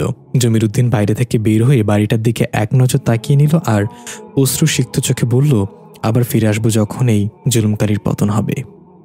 ফাদি বলল, যেতে পারলে তো ফিরে আসবা। দেখা গেল 2টা গাড়ি একই দিকে আসছে দ্রুত বেগে। জমির উদ্দিনের বুঝতে আর বাকি রইল না এগুলো জামান এমপির গাড়ি। জায়গা থেকে নড়বার আগেই 3জন থেকে একটু দূরে গাড়িটা 2টা কোষে ব্রেক করলো। গাড়ি থেকে নেমে এলো 10-12 জন অস্ত্রধারী লোক, প্রত্যেকের হাতে পিস্তল। জমির উদ্দিন আয়েশার ফাদি একসাথে দাঁড়িয়ে আছে। বাপ ছেলে দুজনের চোখে ভয় দেখা গেলেও আয়েশা দিব্যি চোখ রাঙিয়ে দাঁড়িয়ে আছে। একজন অস্ত্রধারী লোক বলল, কিরে খোরার বাচ্চা খোরা, আমাদের বসকে মেরে এখন বাড়িঘর ছেড়ে পালিয়ে যাচ্ছিস? কিন্তু জান নিয়ে তো যেতে পারবি না এখান থেকে। অন্য এক অস্ত্রধারী বলল, ভাই এই খোরা না, বসকে মেরেছে ওই মেয়েটা। সবাইকে বলল, এই মেয়ে বসকে মেরেছে? ঠিক বলছিস তো তুই? অন্যজন বলল, হ্যাঁ ভাই, সবাই দেখেছে। ভরা বাজারে মেয়েটা বসকে কি একটা কিক না দিল, বস উড়ে গিয়ে গাড়ি কাঁচ ভেঙে ভেতরে ঢুকে গেল। সে তার কলা ধরে বলল, ইউ বাস্টার্ড, তুই কি এই মেয়ের প্রশংসা করছিস নাকি আমাদের বসকে অপমান করছিস? যা ধরে নিয়ে তাকে আমার কাছে। সে বাধ্য হয়ে কাপা কাপা পায়ে আয়েশার দিকে এগিয়ে যেতে লাগলো। জমির উদ্দিন ভয় বলতে লাগলো, ভাই এই মেয়েটাকে যেতে দিন, ওর কোনো দোষ নেই, সব দোষ আমার জন্য হয়েছে সব, আমাকে যা ইচ্ছে করেন, এই মেয়েটার কোনো ক্ষতি করবেন না। একজন বলল, কাউকেই ছাড়বো না, এখানে আজকে তোদের 3 জনের কবর হবে। জমির উদ্দিন তবুও কাকুতি মিনতি করতে লাগলো। আয়েশা চুপচাপ দাঁড়িয়ে আছে চোখ বড় করে। আয়েশাকে ধরে নিয়ে আসতে থাকা লোকটা কাছাকাছি আসতেই ফাদি এক লাফে এসে আয়েশা এবং ওই লোকের মাঝখানে দাঁড়িয়ে বলল, সে আমার বড় বোন, তাকে কিছু করার আগে আমার সাথে বোঝাপড়া করতে হবে। পেছন থেকে জামান এমপি সকল চেলাপেলা হাসতে লাগলো, বলতে লাগলো, এই তো দেখি সব জোকার রে, একটা মেয়ে নাকি আমাদের বসকে মেরেছে, এখন আবার এই পিচ্চির সাথে নাকি আমাদের বোঝাপড়া করতে হবে। সবাইকে হাসতে দেখে ফাদির প্রচণ্ড রাগ হলো। রাগে এক চিৎকার করে সামনে থাকা লোকটা চোখ বন্ধ করে এক ঘুষি মারল। লোকটা ধাম করে উড়ে গিয়ে ফাদিদের টিউবওয়েল ভেঙে অনেক দূরে গিয়ে আছড়ে পড়ল। এটা দেখে সবার মুখের হাসি গায়েব। ফাদি চোখ খুলে হা করে নিজের হাতের দিকে তাকিয়ে বলল, এটা আমি কিভাবে করলাম? আয়েশা পেছন থেকে ফাদির সামনে এসে নিজের হাতে ফু দিয়ে বলল, ভাই এটা আমি করেছি। কিছু বুঝোটার আগে জামান এমপির লোকেরা পিস্তল লোড করে সবাই একসাথে গুলি চালালো। সবকিছু থমকে গেল এক মুহূর্তের জন্য। পিস্তল থেকে আগুনের মতো বুলেটগুলো বের হয়ে মাঝ পথে আটকে গেল। স্লো মোশনে ভাঙা টিউবওয়েলের পানিগুলো উঠছে, একটা প্রজাপতি স্লো মোশনে উড়ে যাচ্ছে। ফাদি কানে হাত দিয়ে স্লো মোশনে চিৎকার করে বসে পড়েছে। জমিরুদ্দিন তার স্ট্রেচারটা সামনে ধরে আছে হা করে। শুধুমাত্র আয়েশা সম্পূর্ণ স্বাভাবিক। সে দ্রুত গিয়ে এক এক করে প্রতিটা বুলেট ধরে ওই গ্যাংয়ের একজনের হাত পা কাঁধ বরাবর রেখে দিল। তারপর আবার এসে সে আগের জায়গায় দাঁড়িয়ে পড়ল। এরপর আয়েশা আবার চুটকি বাজাতে ঠাসঠুস করে চালাপেলাতে নিজেদের গুলিতে নিজেরাই আহত হয়ে চিৎকার করতে করতে মাটিতে লুটিয়ে পড়ল। ফাদির জমিরুদ্দিন অবাক হয়ে তাকিয়ে আছে। এটা কিভাবে হলো? আয়েশা বলল, আমি কিছু জানি না, তাদের পিস্তল তাদের সাথে বেইমানি করেছে। জমিরুদ্দিন বুঝলো আয়েশাই এটা করেছে, তবু কিছু না বলে তাড়াতাড়ি সে স্থান ত্যাগ করল। পরবর্তী দৃশ্যে দেখা যায় লেডি পুলিশ লুবনা খানম তার পুলিশ জিপে করে হাসপাতালে এসেছে 2 জন কনস্টেবলকে সাথে নিয়ে। সোজা চলে গেল 5 নম্বর ওয়ার্ডে, যেখানে জামান এমপির চালাপেলারা চিকিৎসাধীন অবস্থায় আছে। দেখা গেল কারোর পা উপরে তুলে ব্যান্ডেজ করা, আবার কারোর হাত। লুবনা অবাকে জিজ্ঞাসা করল, ক্ষমতাধর জামান এমপি আইসিইউতে, তার পোশাক কুকুরগুলো ভাঙাচোরা অবস্থায়, কে করেছে এসব? একজন কনস্টেবল বলল, ম্যাডাম, প্রাথমিক তদন্তে আমরা জানতে পেরেছি এটা একটা মেয়ে করেছে ওদের এই অবস্থা। লুবনা সানগ্লাসটা খুলে হা করে বলল, একটা মেয়ে? দৃশ্য পরিবর্তন। জঙ্গলের গভীরে একটা অদ্ভুত দেখতে জিনিস নেমে এসেছে উপর থেকে। বাতাসে চারপাশের গাছপালায় ঝড় উঠেছে। 2 জন কাঠুরে গাছ কাটার জন্য জঙ্গলেই ছিল। তারা সেই জিনিসটা নামতে দেখে একে অপরের দিকে তাকিয়ে অবাক হয়ে বলল, এটা কি? তারা ধীরে ধীরে কোঠার হাতে সেই জিনিসটার দিকে এগিয়ে যেতে লাগলো। তখন ওই জিনিসটার মাঝখান থেকে দরজার মতো ফাঁকা হয়ে গেল। মানুষের শরীরে ছাগলের মাথার মতো 2 জন বের হলো সেখান থেকে। কাঠুরে 2 জন এটা দেখে প্রচণ্ড ভয় পেয়ে দৌড় দিল সেখান থেকে চিৎকার করে। পরের দৃশ্যে দেখা যায় কাঠুরে 2 জন কোঠার হাতে খুব শান্তভাবে হেঁটে যাচ্ছে জঙ্গলের শুকনো পাতা মারিয়ে। তাদের চেহারায় এখন আর কোনো ভয় নেই। তারা চলে যাওয়ার পর আমরা দেখতে পাই কাঠুরে 2 জন গলা কাটা অবস্থায় একটা গর্তে পড়ে আছে। হাসপাতালে জামান এমপি মুখে অক্সিজেন মাস্ক আর হাতে স্যালাইন লাগানো অবস্থায় বেডে শুয়ে আছে। আইসিইউতে সাধারণত কারোর বিনা অনুমতিতে প্রবেশ করার অনুমতি নেই। একজন নার্স সেখানে প্রবেশ করে জানালার পর্দাটা টেনে দিল। তারপর সবকিছু চেক করে আবার বেরিয়ে যাওয়ার জন্য পা বাড়ালো। দরজা খুলতেই ধাক্কা খেলো কারোর সাথে। নার্স দেখলো লুঙ্গি পরা 2 জন লোক দাঁড়িয়ে আছে দরজার সামনে। তা আবার তাদের কাঁধে গামছা আর মুখে খুব সুন্দর হাসি। তবে নার্স ভয় পেয়ে গেল যখন দেখলো 2 জনের হাতেই কোঠার। নার্স ধমকের গলায় বলল, এই আপনারা কারা? এটা প্রাইভেট এরিয়া, চলে যান এখান থেকে। তাদের মাঝে একজন বলল, ভেতরে যে লোকটা আছে আমরা তার সাথে কথা বলতে চাই। নার্স রেগে গিয়ে বলল, আমি কিন্তু এখন সিকিউরিটি রাখতে বাধ্য হব। আইসিইউতে ঢোকার পারমিশন কারো নেই, চলে যান এখান থেকে। অন্যজন বলল, কারো পারমিশন না থাকলে আপনি ঢুকলেন কিভাবে? নার্স আরও রেগে গিয়ে বলল, আমি একজন নার্স, আমার পারমিশন লাগে না ঢুকতে, এখান থেকে যান আপনারা। তারা 2 জন 2 জনের মুখের দিকে তাকিয়ে অদ্ভুত একটা হাসি দিল। নার্স তাদের হাসি দেখেই বুঝে গেল তারা কিছু একটা গন্ডগোল পাকাবে। সিকিউরিটি বলে চিৎকার করতে নিলেই দৃশ্য পরিবর্তন হয়। দেখা গেল আইসিইউর দরজা খুলে নার্স প্রবেশ করলো। তবে এবার একজন নয়, 2 জনই নার্স একই চেহারার। দরজার গ্লাসে তাদের ছাগলমুখী প্রতিচ্ছবি ভেসে উঠেছে। বাইরের বড় ডাস্টবিন বক্সটায় নার্সের পা বের হয়ে আছে হালকা। একজনকে উদ্দেশ্য করে অন্যজন বলল, হিমা, তোর এই রূপ ধরা জরুরি ছিল? বললাম তো, আমি সামলে নেব, তুই আগের রূপেই থাক। অন্যজনের দিকে একবার তাকিয়ে বলল, লিমা, আমি তোর কথা মানার মতো কোনো গোলামি নই। ওঠাই বজ্জাতকে, তাকে যে মেয়েটা মেরেছে তার খোঁজ হয়তো সে দিতে পারবে। আমরা বুঝতে পারি এদের একজনের নাম হিমা আর একজনের নাম লিমা। হিমা প্রথমে গিয়ে জামান এমপির অক্সিজেন মাস্কটা খুলে ফেলল। অক্সিজেন না পেয়ে জামান এমপির নিঃশ্বাস ধীরে ধীরে ঘন হতে লাগলো। লিমা বলল, এবার ঠিক আছে, দেখ এখন কত সুন্দর নিঃশ্বাস নিচ্ছে। বুঝলাম না, তারা তার মুখটা দিয়ে চেপে রেখেছিল কেন? হিমা বলল, কিন্তু সে কথা বলছে না কেন? লিমা এসে জামান এমপির বুকের ওপর জোরে জোরে জাতা মারল। সাথে সাথে জামান এমপি কাশতে কাশতে উঠে বসল। জামান এমপি হাঁপাতে হাঁপাতে বলল, থ্যাংক ইউ আমাকে বাঁচানোর জন্য। লিমা জিজ্ঞাসা করলো, যার মার খেয়ে তুমি হাসপাতালে এসেছো সে এখন কোথায়? জামান এমপি অহংকার দেখে বলল, না না, আমাকে কে মারবে? এই অঞ্চলে আমার গায়ে হাত তোলার মতো কেউ আছে নাকি? হিমা বলল, কিন্তু আমি তো শুনেছি সে পা তুলেছিল, মানে বুক বরাবর লাথি দিয়ে ব্যাঙের মতো ছুঁড়ে ফেলেছিল তোমাকে। জামান এমপি ধমকের স্বরে বলল, এগুলো আমার বিরুদ্ধে অপপ্রচার চালাচ্ছে বিরোধী দল, আমার ভয়ে এলাকা কাঁপে, আমি অঞ্চলের বাঘ। লিমা চোখের পলকে সে জামান এমপির নাক বরাবর ঘুষি দিয়ে নাক ফাটিয়ে দিয়ে কলার ধরে উঁচু করে বলল, তুই বাঘ যে কোনায় বসে আঙ্গুল চুষে মুখ লুকিয়ে কান্না করে আর বলে আমাকে বান্দরের থাপ্পড় মারছে। হিমা বলল, যথেষ্ট হয়েছে, এখন বল ওই মেয়েকে কোথায় পাবো? জামান এমপি এবার ঘাবড়ে গেল, বুঝতে পারলো সে এবার অন্য কিছুর পাল্লায় পড়েছে। ভাবে বলল, বইন গো, একটা সত্যি কথা বলি, ওই মেয়েটাকে এর আগে কখনই অঞ্চলে দেখিনি। তবে আমাদের বাজারের ভাঙাচোরা রেস্তোরাঁর মালিক জমিরুদ্দিন হয়তো জানবে মেয়েটার ব্যাপারে। তাকে মেরেছিলাম বলেই তো আমাকে মার খেতে হয়েছে। হিম এবং লিমা জমির উদ্দিনের বাসার ঠিকানা নিয়ে চলে যেতে লাগলো। তখনই জামান এমপি দরজার গ্লাসে দুজনের ছাগলমুখী প্রতিচ্ছবি দেখে ভয় ঢোক গিলল। ততক্ষণ আইসিইউ সিসিটিভি ক্যামেরা এসব দেখে ফেলেছিল অপারেটিং কক্ষের কর্মীরা। তারা সোজা থানায় ফোন করে দিয়েছে। হিমা আর লিমা দরজা খুলতেই সেখানে কয়েকজন পুলিশ দৌড়ে আসতে দেখা গেল। লিমা তাদের মারার জন্য অগ্রসর হতে নিলে হিমা তাকে থামিয়ে বলল, এটা হাসপাতাল, এখানে বেশি বিশৃঙ্খলা করা যাবে না। এই বলে তারা এক দৌড়ে গিয়ে জামান এমপির সামনে গিয়ে আইসিইউতে থাকা জানালা দিয়ে কাঁচ ভেঙে 5 তলা থেকে লাফ দিয়ে নিচে চলে গেল। পুলিশ এসে জানালা ভাঙা দিয়ে নিচে তাকিয়ে তার কাউকে দেখতে পেল না সেখানে। জামান এমপি অবাক হয়ে বলে উঠল, বাপরে, কি দেখলাম। দৃশ্য চলে যায় 5 বছর পরে।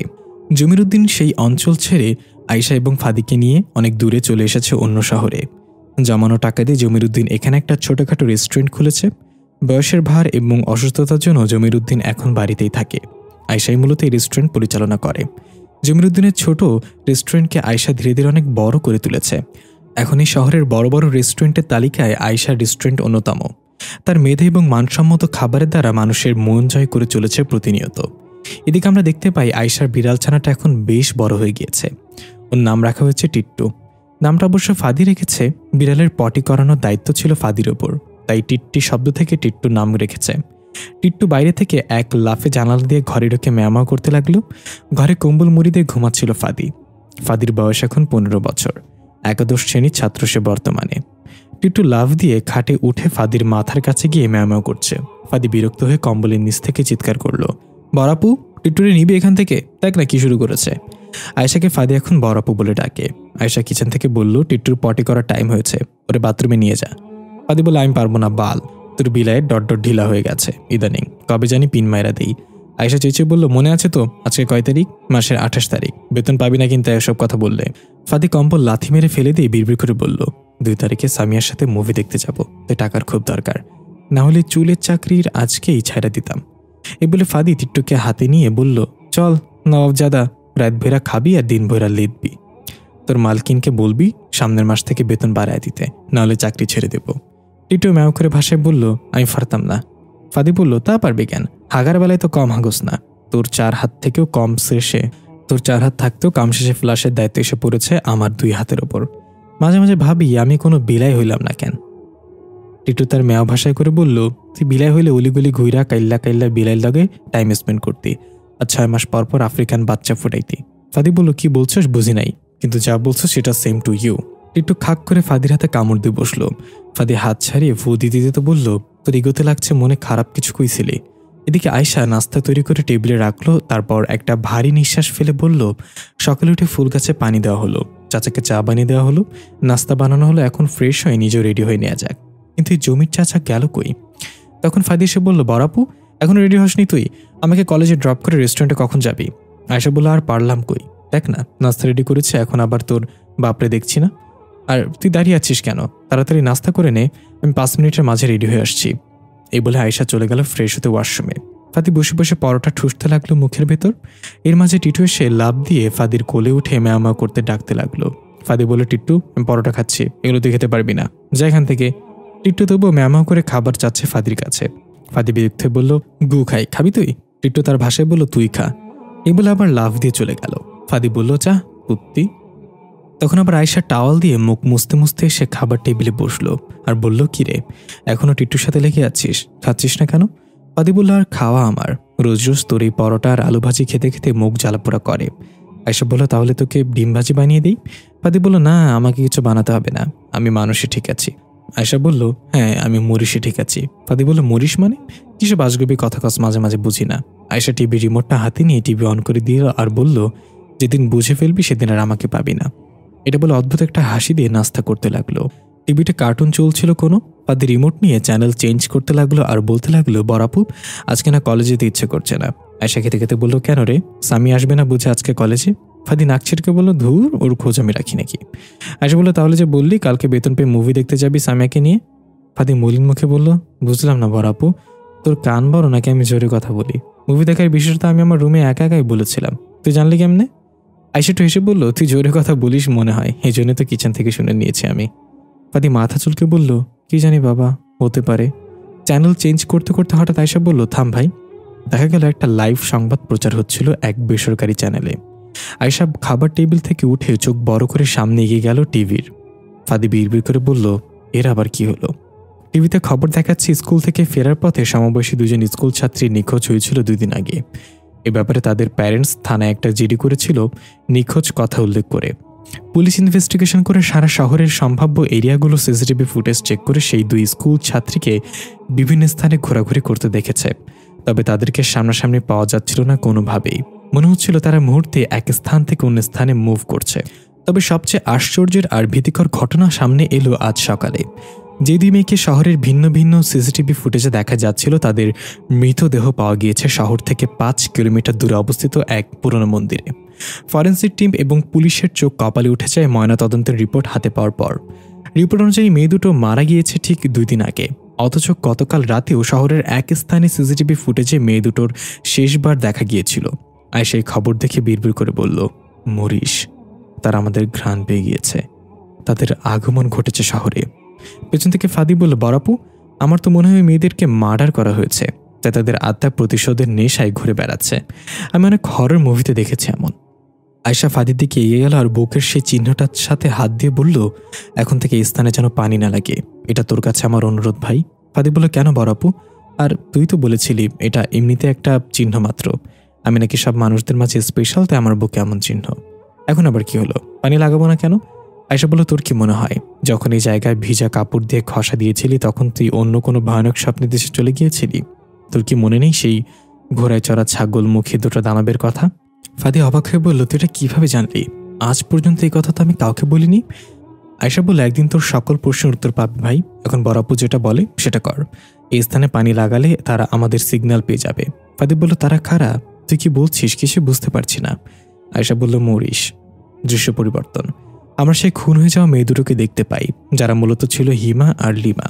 2 জন তন্ন তন্ন করে আয়েশাকে খুঁজছে পুরো শহরে। তখনই লিমার চোখ পড়ল একটা ইলেকট্রনিক্স শোরুমের বড় টিভির দিকে। সেখানে সেই মেয়ে দুটোর মৃত্যুর খবর দেখানো হচ্ছিল। লিমা বলল, হিমা, মনে হচ্ছে নতুন শিকার খোঁজা লাগবে। ওই দেখ, ওদের লাশ পেয়ে গেছে তারা। হিমা টিভির দিকে তাকিয়ে দেখল ঘটনা সত্যি। হিমা বলল, এইভাবে চলতে থাকলে পৃথিবী থেকে মানুষ শেষ হয়ে যাবে লিমা।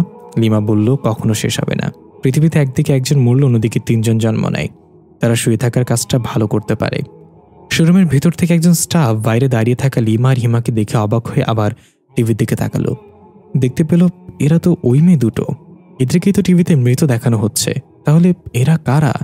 ততক্ষণে লিমা আর হিমা সে স্থান থেকে হেঁটে অন্যদিকে চলে গিয়েছে।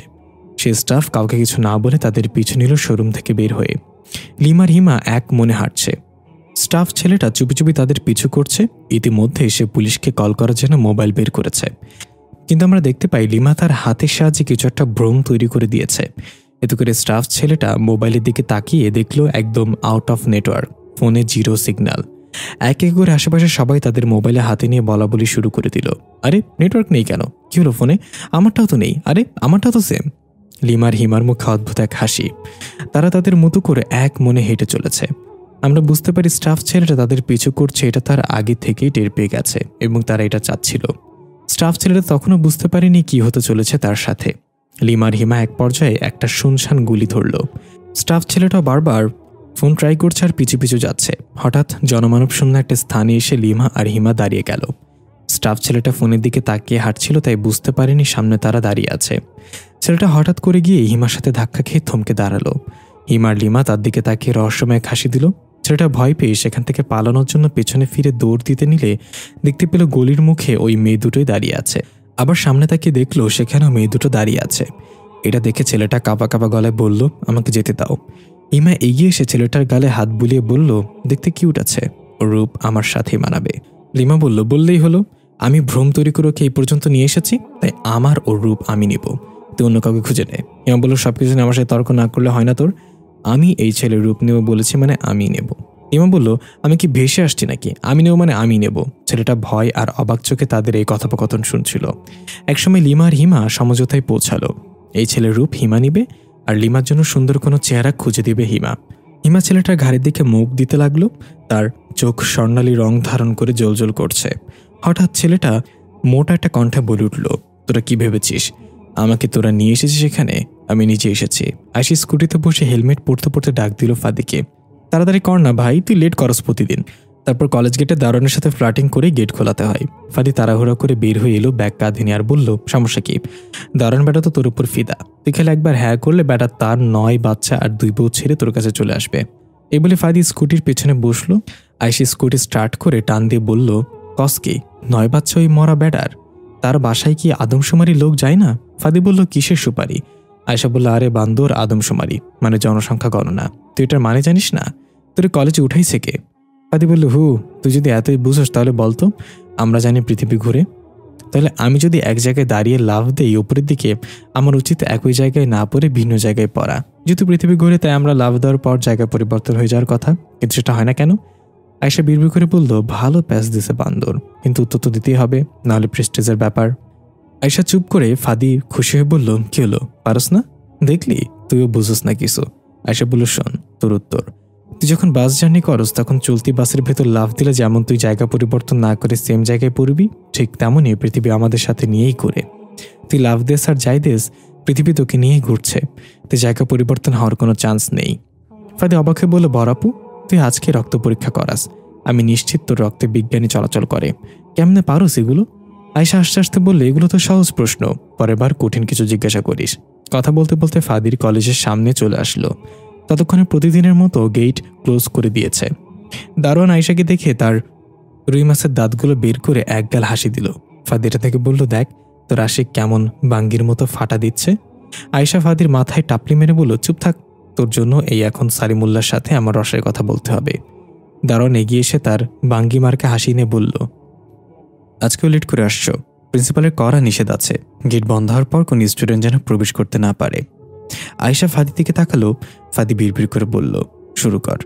আয়সা মুখ সুন্দর করে হেসে দারোয়ানের গালে হাত দিয়ে বলল, হাসিম ভাই, আর বললেন না, আমার তো তাড়াতাড়ি বের হয়েছিলাম বাসা থেকে, কিন্তু পরে খেয়াল করলাম আমি তো খয়েরি রঙের জামা পরেছি। হাসিম ভাইয়ের তো আবার গোলাপি রং পছন্দ, তাই খয়েরি রঙের জামা বদলে গোলাপি জামা পরে আসলাম, এই জন্যই তো লেট হয়ে গেল। দারোয়ান হাসিম গদগদ হয়ে বলল, সত্যি কইতাছ, তুমি আমার জন্য গোলাপি জামা পরে আসছো? ফাদি পাশ থেকে বলল, শুধু কি তাই, বরাপু তো রাতে ঘুমের মাঝে হাসিম হাসিম বলে চিৎকার করে ওঠে, শয়নের স্বপ্নে শুধু আপনাকে দেখে হাসিম ভাই। আয়সা পা দিয়ে ফাদির পায়ে লাথি দিল আর হাসিতে বলল, তাহলে ফাদিকে প্রবেশ করতে দেন হাসিম ভাই, কথা দিচ্ছি আর কখনো লেট হবে না। হাসিম বলল, ঠিক আছে, তবে কেউ যাতে না জানে, তাহলে আমার চাকরি থাকবো না। আয়সা খুশি হয়ে বাইবল স্কুটিতে গিয়ে বসলো। ফাদি চলে গেল কলেজের ভেতরে। হাসিম ডাক দিয়ে বলল, আয়সা, তোমাকে অনেক সুন্দর লাগছে আজকে। আয়সা বিরক্তি হলেও সৌজন্যমূলক হাসিতে বিড়বিড় করে বলল, ভালো বুইটা পেটা খটাস, দোয়া চাওয়ার বয়সে ভালোবাসা চাচ্ছে। আয়সা স্কুটি টান দিয়ে চলে গেল। হাসিম নিজের ফোন বের করে ফ্রন্ট ক্যামেরা অন করে নিজেকে ঘুরে ফিরে দেখে চুলগুলো একটু আধটু ঠিক করে বলল, আল্লাহ যে আমার কেন তো হ্যান্ডসাম বানাইলো। দৃশ্য পরিবর্তন। দেখা গেল হিমা আর লিমা অবাক হয়ে তাকিয়ে আছে। হিমা এখনো ছেলেটাকে ধরে রেখেছে ঘাড়ে কামড় দেওয়ার জন্য। লিমা ছেলেটাকে উদ্দেশ্য করে বলল, কি বললে তুমি? আমরা তোমাকে নিয়ে আসিনি, তুমি আমাদের নিয়ে এসেছো এখানে। ছেলেটা এবার মাথা তুলে রহস্যময় এক হাসিতে বলল, আমি কে জানো তোমরা? হিমা অবাক হয়ে বলল, না, কে তুমি? ছেলেটা মোটা গলায় বলল, আমার নাম আতিশ। নামটা প্রতিধ্বনিত হলো কয়েকবার চারপাশের দেয়ালে বাড়ি খেয়ে। লিমা অবাক হয়ে বলল, তার মানে তুমি সে আতিশ যাকে আমরা চিনি না? আতিশ মুখটা মলিন করে বলল, ধুর, আগের গল্পে ফাটা অ্যাক্টিং করার পরেও এই গল্পে নাকি আমার চিনে না, তবে চিনবে খুব তাড়াতাড়ি। হিমা বলল, যথেষ্ট হয়েছে, এবার তৈরি হয়ে নাও মরার জন্য। আতিশ বলল, আমি এখনো তৈরি না, এক কাজ করো, তোমাদের পেছনে যে আছে তাকে দিয়ে শুরু করো, ততক্ষণে আমি তৈরি হয়ে নিচ্ছি। হিমা লিমা পেছনে তাকানোর সাথে সাথে কিছু বোঝার ওঠার আগে বিদ্যুৎ বেগে একটা বাতাস এসে সাথে সাথে দুজনকে ছুঁড়ে ফেলে দিল একসাথে। হিমা লিমা দেয়ালের সাথে বাড়ি খেয়ে আছড়ে পড়ল নিচে। দুজনে আবার মুহূর্তে দাঁড়িয়ে বলল, এটা কি ছিল, কি করলো এটা? আতিশ বলল, তাড়াহুড়া কাজ শয়তানের হয়, সে ইজ মাই ডেভিল কুইন। হিমা বলল, সে কোথায়? আতিশ বলল, হয়তো তোমাদের পেছনে। এটা বলতে আবার হিমা আর লিমা পেছনে তাকানোর সাথে সাথে কিছু বোঝোটার আগেই উড়ে গিয়ে অন্য পাশের দেয়ালে বাড়ি খেয়ে নিচে পড়ল। আতিশ হাই তুলতে বলল, কি হলো, আমাকে মারবে না? আসো, মারো আমাকে। হিমা ফিসফিস করে লিমাকে বলল, এখানে কেউ আছে তো যে আমাদের চেয়ে বেশি ক্ষতি সম্পন্ন? তাকে দেখতে পাচ্ছি না, আমাদের উচিত এই স্থান ত্যাগ করা। হিমা বলল, না, এটা আত্মসম্মানের প্রশ্ন, আমি তাকে দেখে নেব। আতিশ বলল, কেয়া ফুতুল ফুতুল, আবার পেছনে তাকে দেখো। এবার লিমা আর হিমা প্রস্তুতি নিয়েই একসাথে বিদ্যুৎ বেগে আঘাত করলো পেছনের দিকে, কিন্তু আঘাতটা লাগলো সোজা দেয়ালে। দেয়াল থেকে ইটের গুঁড়া পড়তে লাগলো, সাথে ধুলো ময়লা। আতিশ হাসতে হাসতে বলল, বোকা চাঁদ, নন্দমুরি। লিমার হিমা সামনে তাকাতে দেখতে পেল একজন দাঁড়িয়ে আছে লাল জামা পরা একটা মেয়ে। লিমা জিজ্ঞাসা করলো, তাহলে তুমি সে? মেয়েটা ধাপ ধাপ করে দুইটা ঘুষি দিয়ে দুজনকে নিচে ফেলে বলল, আমি সে না, আমি ভাসিলা। তাহলে বসে কথা বলা যাক, চলো। দৃশ্য পরিবর্তন, আমরা প্লাটু গ্রহ দেখতে পাই। তবে প্লাটু গ্রহ আর আগের মতো নেই, একদম বদলে গিয়েছে। চারিদিকে ধুধু মরুভূমি আর আগুনের লেলিহান শিখা থেকে ধোঁয়া বেরোচ্ছে। ঘরবাড়িগুলো পুড়ে ছাই হয়ে গিয়েছে। এগিয়ে যেতে যেতে আমরা একটা বিশাল জলাশয় দেখতে পাই, প্লাটু গ্রহের একমাত্র জলাশয় যেটা দাবানল থেকে বেঁচে গিয়েছে। জলাশয়ের মাঝখানে একটা গাছপালায় ঘেরা সবুজ দ্বীপ, সেখানে ঘুরে বেড়াচ্ছে অসংখ্য মরিচ, বাচ্চারা খেলা করছে।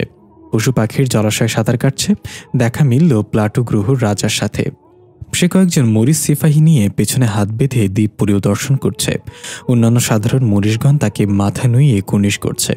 এর মাঝে পেছন থেকে একটা ডাক এলো, রাজা গোট, দাঁড়ান। দেখা গেল সেই তান্ত্রিক এগিয়ে আসছে, যার তন্ত্রবিদ্যার দ্বারাই সিদ্ধান্ত নেওয়া হয়েছিল শিশু বলির ব্যাপারে। গোট বলল, কি ব্যাপার তান্ত্রিক, এত তাড়াহুড়া কেন? আশা করি খারাপ কিছু হয়নি। তান্ত্রিক মাথা নিচু করে সামনে হাত বেঁধে দাঁড়িয়ে বলল, রাজা গোট, খুব খারাপ একটা খবর আছে। প্লাটু গ্রহ ইতোমধ্যে পুরো ধ্বংস হয়ে গিয়েছে, শুধুমাত্র এই দ্বীপটু ছাড়া। আশঙ্কা করা যাচ্ছে এই দ্বীপটাকেও দাবানল গ্রাস করে নেবে যে কোনো সময়। গোট রাগে গজগজ করতে করতে বলল, সবকিছুর জন্য দায়ী ওই রাহিলা। ও যদি সেই বলির সময় বাচ্চাটা নিয়ে না পালাতো, তাহলে আমাদের প্লাটু গ্রহ আজই ধ্বংসের দ্বার প্রান্তে হতো না। তান্ত্রিক বলল, মাফ করবেন রাজা গোট, কিন্তু আমার মনে হয় তাকে খোঁজার জন্য হিমার লিমাকে পাঠিয়েছেন। তারা তাদের কাজ ঠিকমতো করছে না। এতদিনে তারা তাকে খুঁজে পাওয়ার কথা, কিন্তু দেখেন এখন একটা সূত্র পায়নি তারা। গোট একটা দীর্ঘশ্বাস ফেলে বলল, তাহলে কি করব বলো? হিমার লিমা প্লাটু গ্রহের সবচেয়ে সাহসী এবং বিচক্ষণ যোদ্ধা, ওরাই যেহেতু খুঁজে পাচ্ছে না, আর কে পাবে? তান্ত্রিক বলল, আমি মানছি তারা ভালো যোদ্ধা, কিন্তু যোদ্ধাদের কাজ কোনো পালাতককে খোঁজা নয়। খোঁজার কাজটা এমন কাউকে দিতে হবে যে দুধের ভেতর থেকে সাদা চুল খুঁজে বের করতে পারে। গোট বলল, এমন কি আছে আমার গ্রহে? তান্ত্রিক একটু গলা খাকুনি দিয়ে আমতামতা করে বলল, যদি কিছু না মনে করেন তাহলে আমি নিজেই পৃথিবীতে যেতে চাই রাইলাকে খুঁজতে। আমি খুব অল্প সময়ের মাঝে আপনাকে সুসংবাদ দিব। গোট এক বাক্যে না করে দিল আর বলল, না তান্ত্রিক, তোমাকে এই গ্রহে দরকার। তুমি চলে গেলে আমরা কিভাবে জানবো দাবানল কখন এবং কবে এই দ্বীপে আঘাত করবে? তোমার এখানে থাকা জরুরি। তান্ত্রিক বলল, কিন্তু আমি বলতে যাচ্ছিলাম। গোট হাতুতে ধমক দিয়ে বলল, কিছু শুনতে চাই না, তুমি এখানেই থাকবে। হিমার লিমা তাদের কাজ করুক। রাহিলা যেহেতু তাদের সবার চোখ ফাঁকি দিয়ে বাচ্চাটাকে নিয়ে প্লাটু গ্রহ থেকে পালাতে সক্ষম হয়েছে, তাহলে তাকে খুঁজে পাওয়া এতটাও সহজ হবে না, আমি জানি। এই বলে গোট চলে গেল হাঁটতে হাঁটতে। পেছনে তান্ত্রিক রাগান্বিত দৃষ্টিতে তাকিয়ে বিড়বিড় করে বলল, আমি তো পৃথিবীতে যাবই রাজা গোট, আপনি নিজেই আমাকে পৃথিবীতে পাঠাতে বাধ্য হবেন। দৃশ্য পরিবর্তন, আয়েশা রেস্টুরেন্টে কাস্টমার সামলাতে ব্যস্ত। 10 জন ওয়েটার এবং 3 জন শেফ কাজ করে আয়েশার আন্ডারে। আয়েশা ঘুরে ঘুরে সব কাস্টমারকে হাসি মুখে জিজ্ঞাসা করছে, খাবার কেমন ছিল স্যার? খাবার কেমন ছিল ম্যাম? সবাই বেশ প্রশংসা করছে খাবারের। তবে কাস্টমারগুলোকে কেমন রোবোটিক মনে হচ্ছে। তারা অদ্ভুতভাবে হাসছে, আবার প্রচণ্ড গরম খাবার অনায়াসে মুখে নিয়ে খাচ্ছে। তাদের চেয়ারে বসার ধরন একটু ভিন্ন, পিঠ সোজা করে পাগুলো একসাথে পেছনে নিয়ে রোবটের মতো বসে আছে।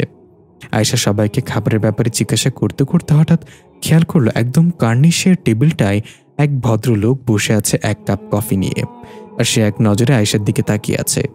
মাঝে মাঝে কফিতে চুমুক দিচ্ছে। আয়েশা কয়েকবার বিষয়টা ইগনোর করলো, কিন্তু ওই দিকে চোখ পড়তেই তার অদ্ভুত চাহনিতে বারবার দৃষ্টি আটকে যাচ্ছিল। হঠাৎ লোকটা আয়েশার দিকে তাকিয়ে অদ্ভুত একটা হাসি দিয়ে কফির বিলটা কাপের নিচে রেখে উঠে চলে যেতে লাগলো। আয়েশা এবার একজন কর্মচারীকে ডাক দিয়ে বলল, তুমি ওদিকটা খেয়াল রেখো, কার কি লাগে দেখো, আমি একটু আসছি। এই বলে আয়েশা ওই লোকটার পিছু নিল। লোকটার পরনে ছিল কালো কোট আর কালো প্যান্ট, ভেতরে সাদা শার্ট, স্টাইলিশ হেয়ার কাট আর মুখে খোঁচা খোঁচা দাড়ি, চোখ লালচে কালারের চশমা, হাতে সিলভার রঙের ঘড়ি। দেখে বোঝা যাচ্ছে লোকটার বয়স 50-এর আশেপাশে হবে, তবু যেন তারুণ্য ফুটে উঠেছে তার চেহারার আর স্টাইলে। আয়েশা পেছন থেকে ডাক দিল, এই যে হ্যালো মিস্টার, দাঁড়ান একটু। কিন্তু সে শুনছে না, শোনার ভান করে হেঁটে যাচ্ছে। আয়েশা আরো কয়েকবার ডাক দিল, তবু সে পিছু ফিরে তাকালো না। আয়েশা বলল, তোমাকে কিভাবে থামাতে হয় আমার জানা আছে। এ বলে আয়েশা এবার তার শক্তি ব্যবহার করলো। হাত ঘুরিয়ে ঘুরিয়ে সবকিছু থামিয়ে দিল। রাস্তার গাড়িগুলোকে থমকে আছে, পাশে একটা বাচ্চা বেলুন উড়িয়ে রেখেছে। লোকগুলো হাঁটার উপর থেমে আছে, কেউ ফোনে কান নিয়ে কথা বলার সময় থমকে গিয়েছে। সেই লোকটাও থমকে আছে একটু সামনেই। আয়েশা এবার আস্তে আস্তে তার দিকে এগিয়ে যেতে লাগলো। তার সামনে গিয়ে আয়শা তার চেহারার দিকে তাকিয়ে অবাক হয়ে গেল। সে তো হাসছে আর টুপ করে আয়শাকে চোখ টিপ মেরে দিল। আয়শা থতমত খেয়ে বলল, এটা কিভাবে সম্ভব? লোকটা এবার হাত পা নাড়িয়ে বলল, কি সম্ভব আর কি সম্ভব না সেটা তুমি কিভাবে জানবে? ভ্রম কাটিয়ে দাও, সবাই থমকে আছে। আয়শা হা করে রইল, নিজের অজান্তেই চুটকি বাজিয়ে দিল। আবার সবকিছু স্বাভাবিক হয়ে গেল, সবাই নিজ নিজ মতো চলতে শুরু করলো। আয়শা জিজ্ঞাসা করলো, কে আপনি?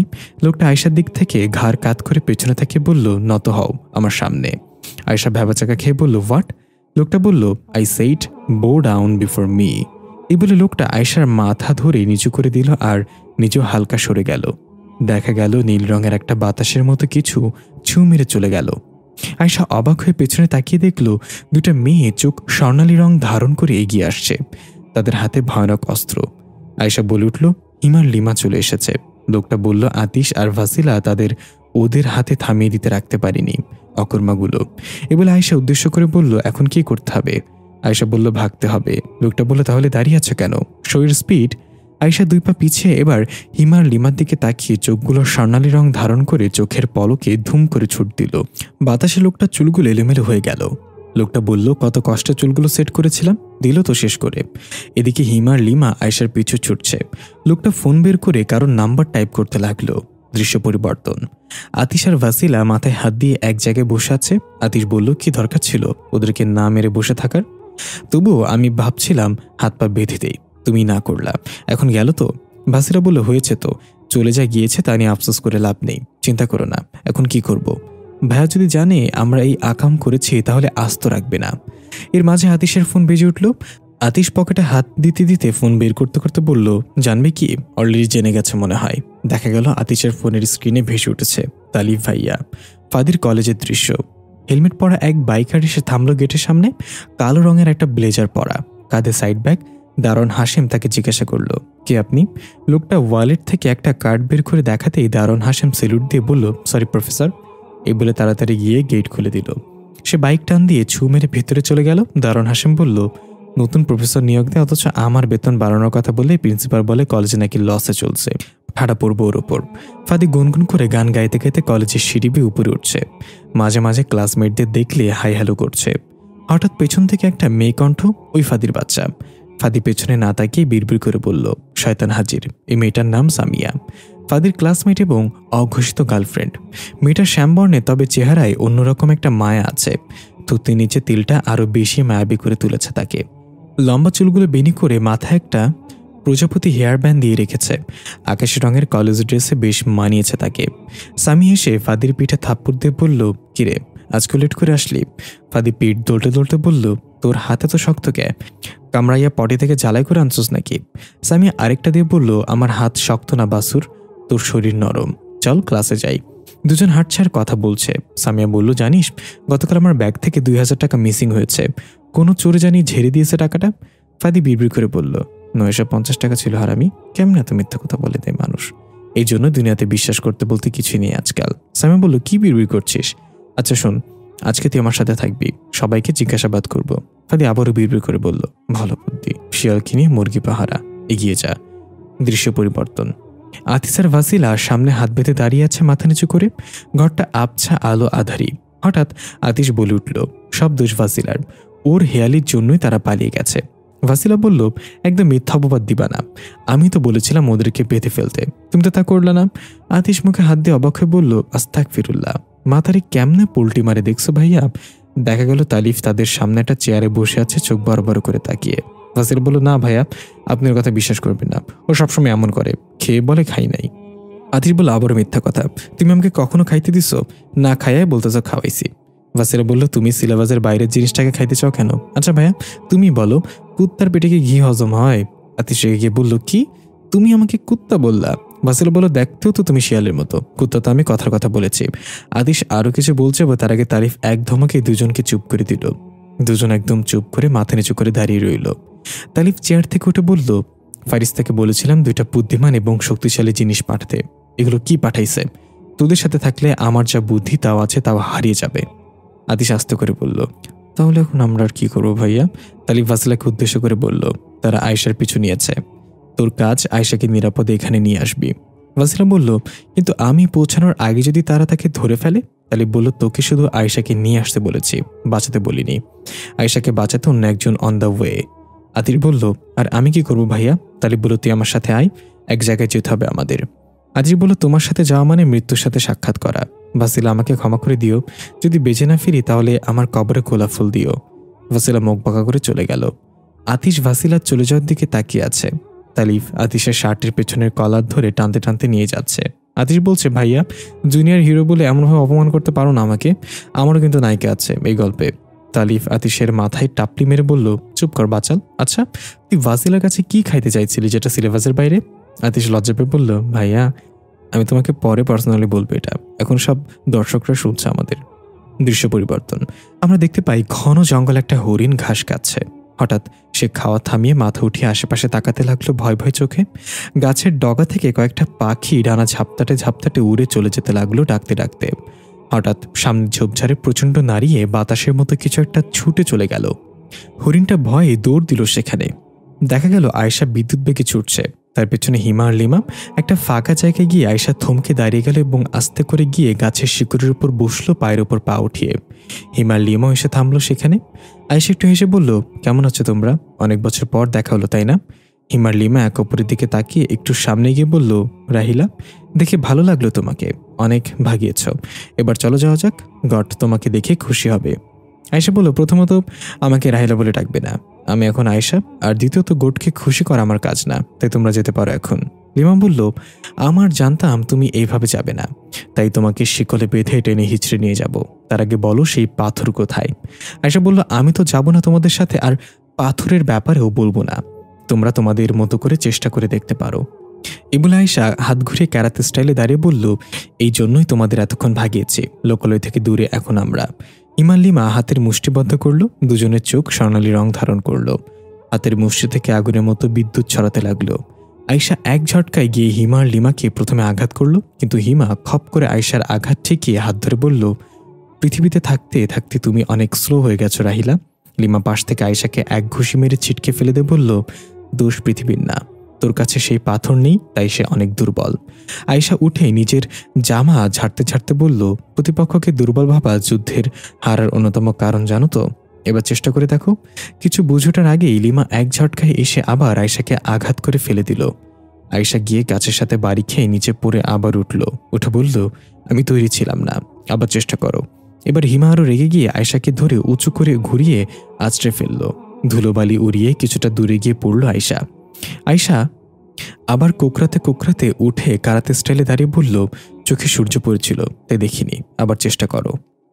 লিমা তেরে যেতে নিলেই হিমা তাকে থামিয়ে বলল, দাঁড়া লিমা, সে টাইম পাস করছে আমাদের সাথে, তার ব্যাকআপ আছে নিশ্চয়ই, কেউ তাকে বাঁচাতে আসবে।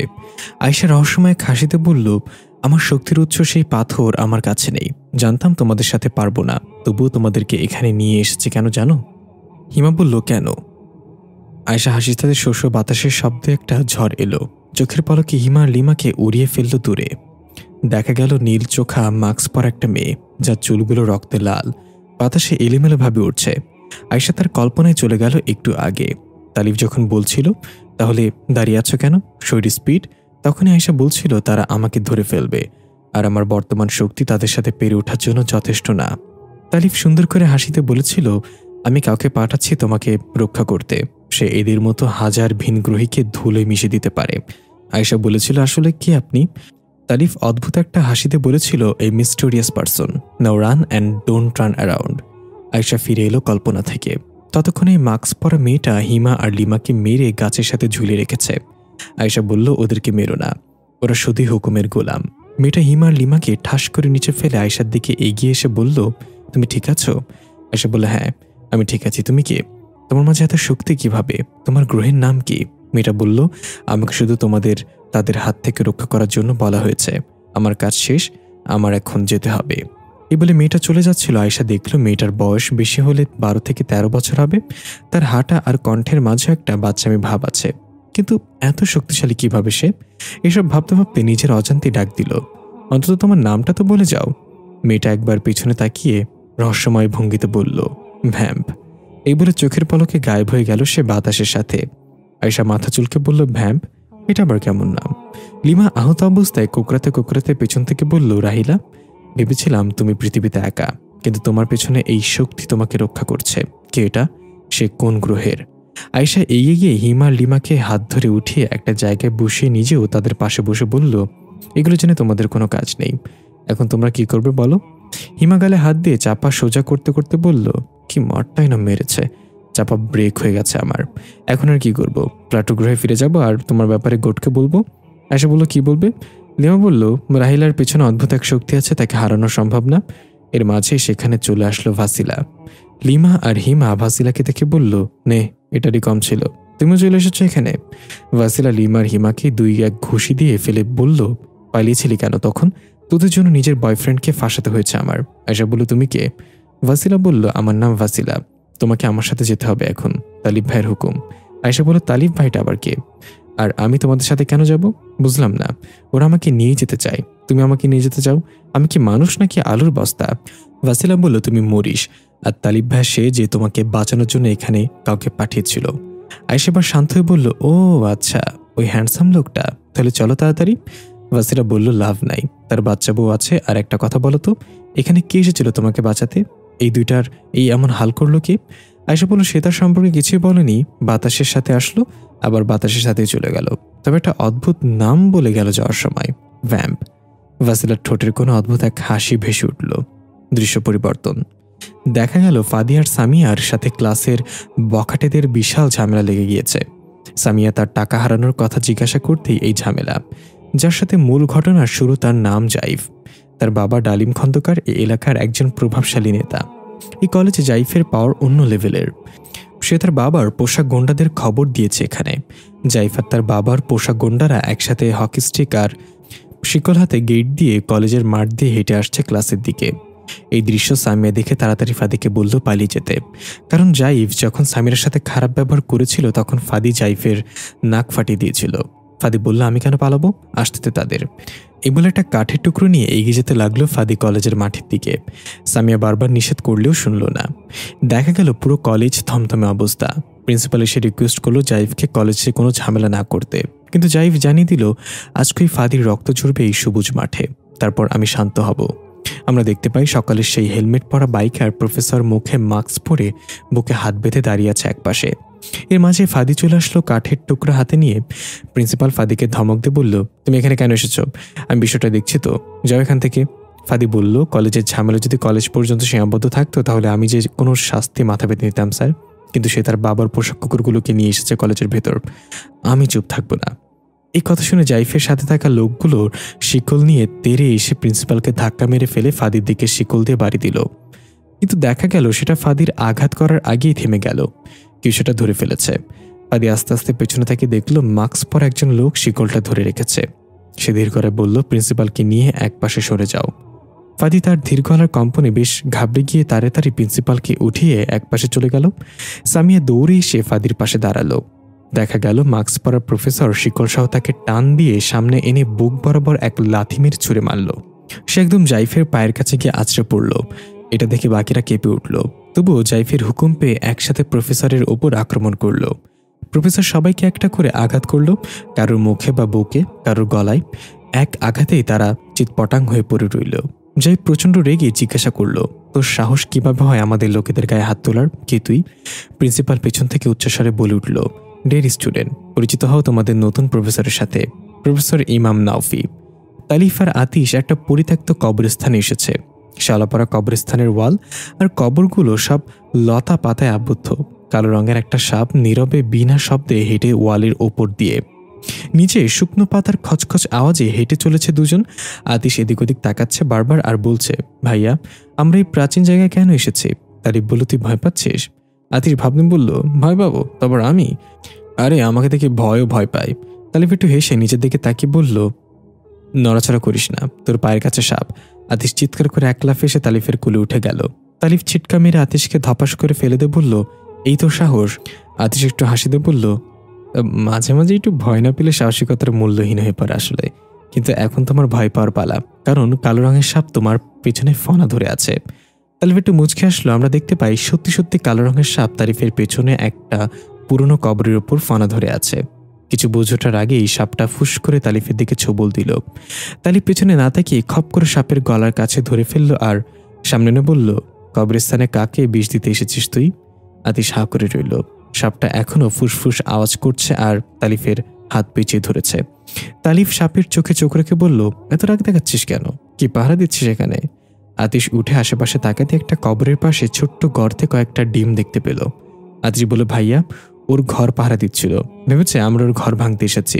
তালিফ তাকে বলল, ও আচ্ছা, এই জন্য এত রাগ দেখাচ্ছিস? ভয় পাইস না, আমরা তোর ঘর ভাঙবো না, তবে শুধু একটা ডিম নিব। পরবর্তী দৃশ্যে দেখা যায় তালিফ আর আতিশ কবরস্থান থেকে বের হচ্ছে। আতিশের হাতে ওই সাপের একটা ডিম। আতিশ বলল, তাহলে এই ডিমের জন্যই আমরা এখানে এসেছিলাম, কিন্তু কি করবো আমরা এটা দিয়ে? তালিফ বলল, এটা তোকে খাওয়াবো। আতিশ ফিক করে এসে বলল, মজা করো কেন? তালিফ কোনো প্রতিক্রিয়া না দেখালে আতিশের হাসি থেমে গেল আর বলল, তার মানে মজা করছো না তুমি? তালিফ বলল, না। আতিশ কান্নামাখা মুখ করে বলল, শেষ পর্যন্ত সাপের ডিম খাওয়াবে আমাকে? সমস্যা নাই, বেশি করে পেঁয়াজ মরিচ দিয়ে ভেজে দিতে বলবো ফাসিলাকে। তালিফ বলল, কাঁচা খেতে হবে। আতিশ মুখ মলিন করে দাঁড়িয়ে গেল আর বলল, সাপের ডিম খাওয়ার পর যদি আমি সাপের শক্তি পেয়ে যাই, তাহলে সবার আগে তোমার পেটে এমন কামড় বসাবো যে কনফিউজ হয়ে যাবা কোন ছিদ্র দিয়ে কী করতে হয়। তালিফ একটু হেসে আতিশের কাঁধে হাত রেখে বলল, তোর প্লট নিয়ে চিন্তা করা লাগবে না, ডিম খাওয়ার পর তোকে যেতে হবে প্লাটো গ্রহে। দৃশ্য পরিবর্তন। আমরা দেখতে পাই নাওফি প্রিন্সিপালের রুমে বসে আছে। পিয়ন এসে 2 কাপ চা দিয়ে চলে যাওয়ার সময় নাওফিকে উদ্দেশ্য করে বলল, স্যার কি ফাইট টাইট না করছেন? একেবারে মঞ্জুর হয়ে গেছে। নাফি মুচকে এসে বলল, শাহজাহান আলী তাই না? তোমার ছেলের কি অবস্থা এখন? তার তো ব্লাড ক্যান্সার। পিয়ন অবাক হয়ে বলল, স্যার আপনি আমার নাম জানেন কেমনে? আর আমার ছেলের যে ক্যান্সার সেটাই বা জানলেন কেমনে? নাফি তার ফিসফিস করে বলল, আমি তো এও জানি তুমি কলেজের পুরাতন জিনিস বিক্রি করে তার অর্ধেক টাকা কলেজের ফান্ডে জমা করো আর বাকি অর্ধেক নিজের পকেটে পুরে ফেলো। পিয়ন ঠাস করে নাফির পায়ে পড়ে গেল আর অসহায় দৃশ্যে তাকে বলল, স্যার গো, আপনি মানুষ না, আপনি মহামানুষ।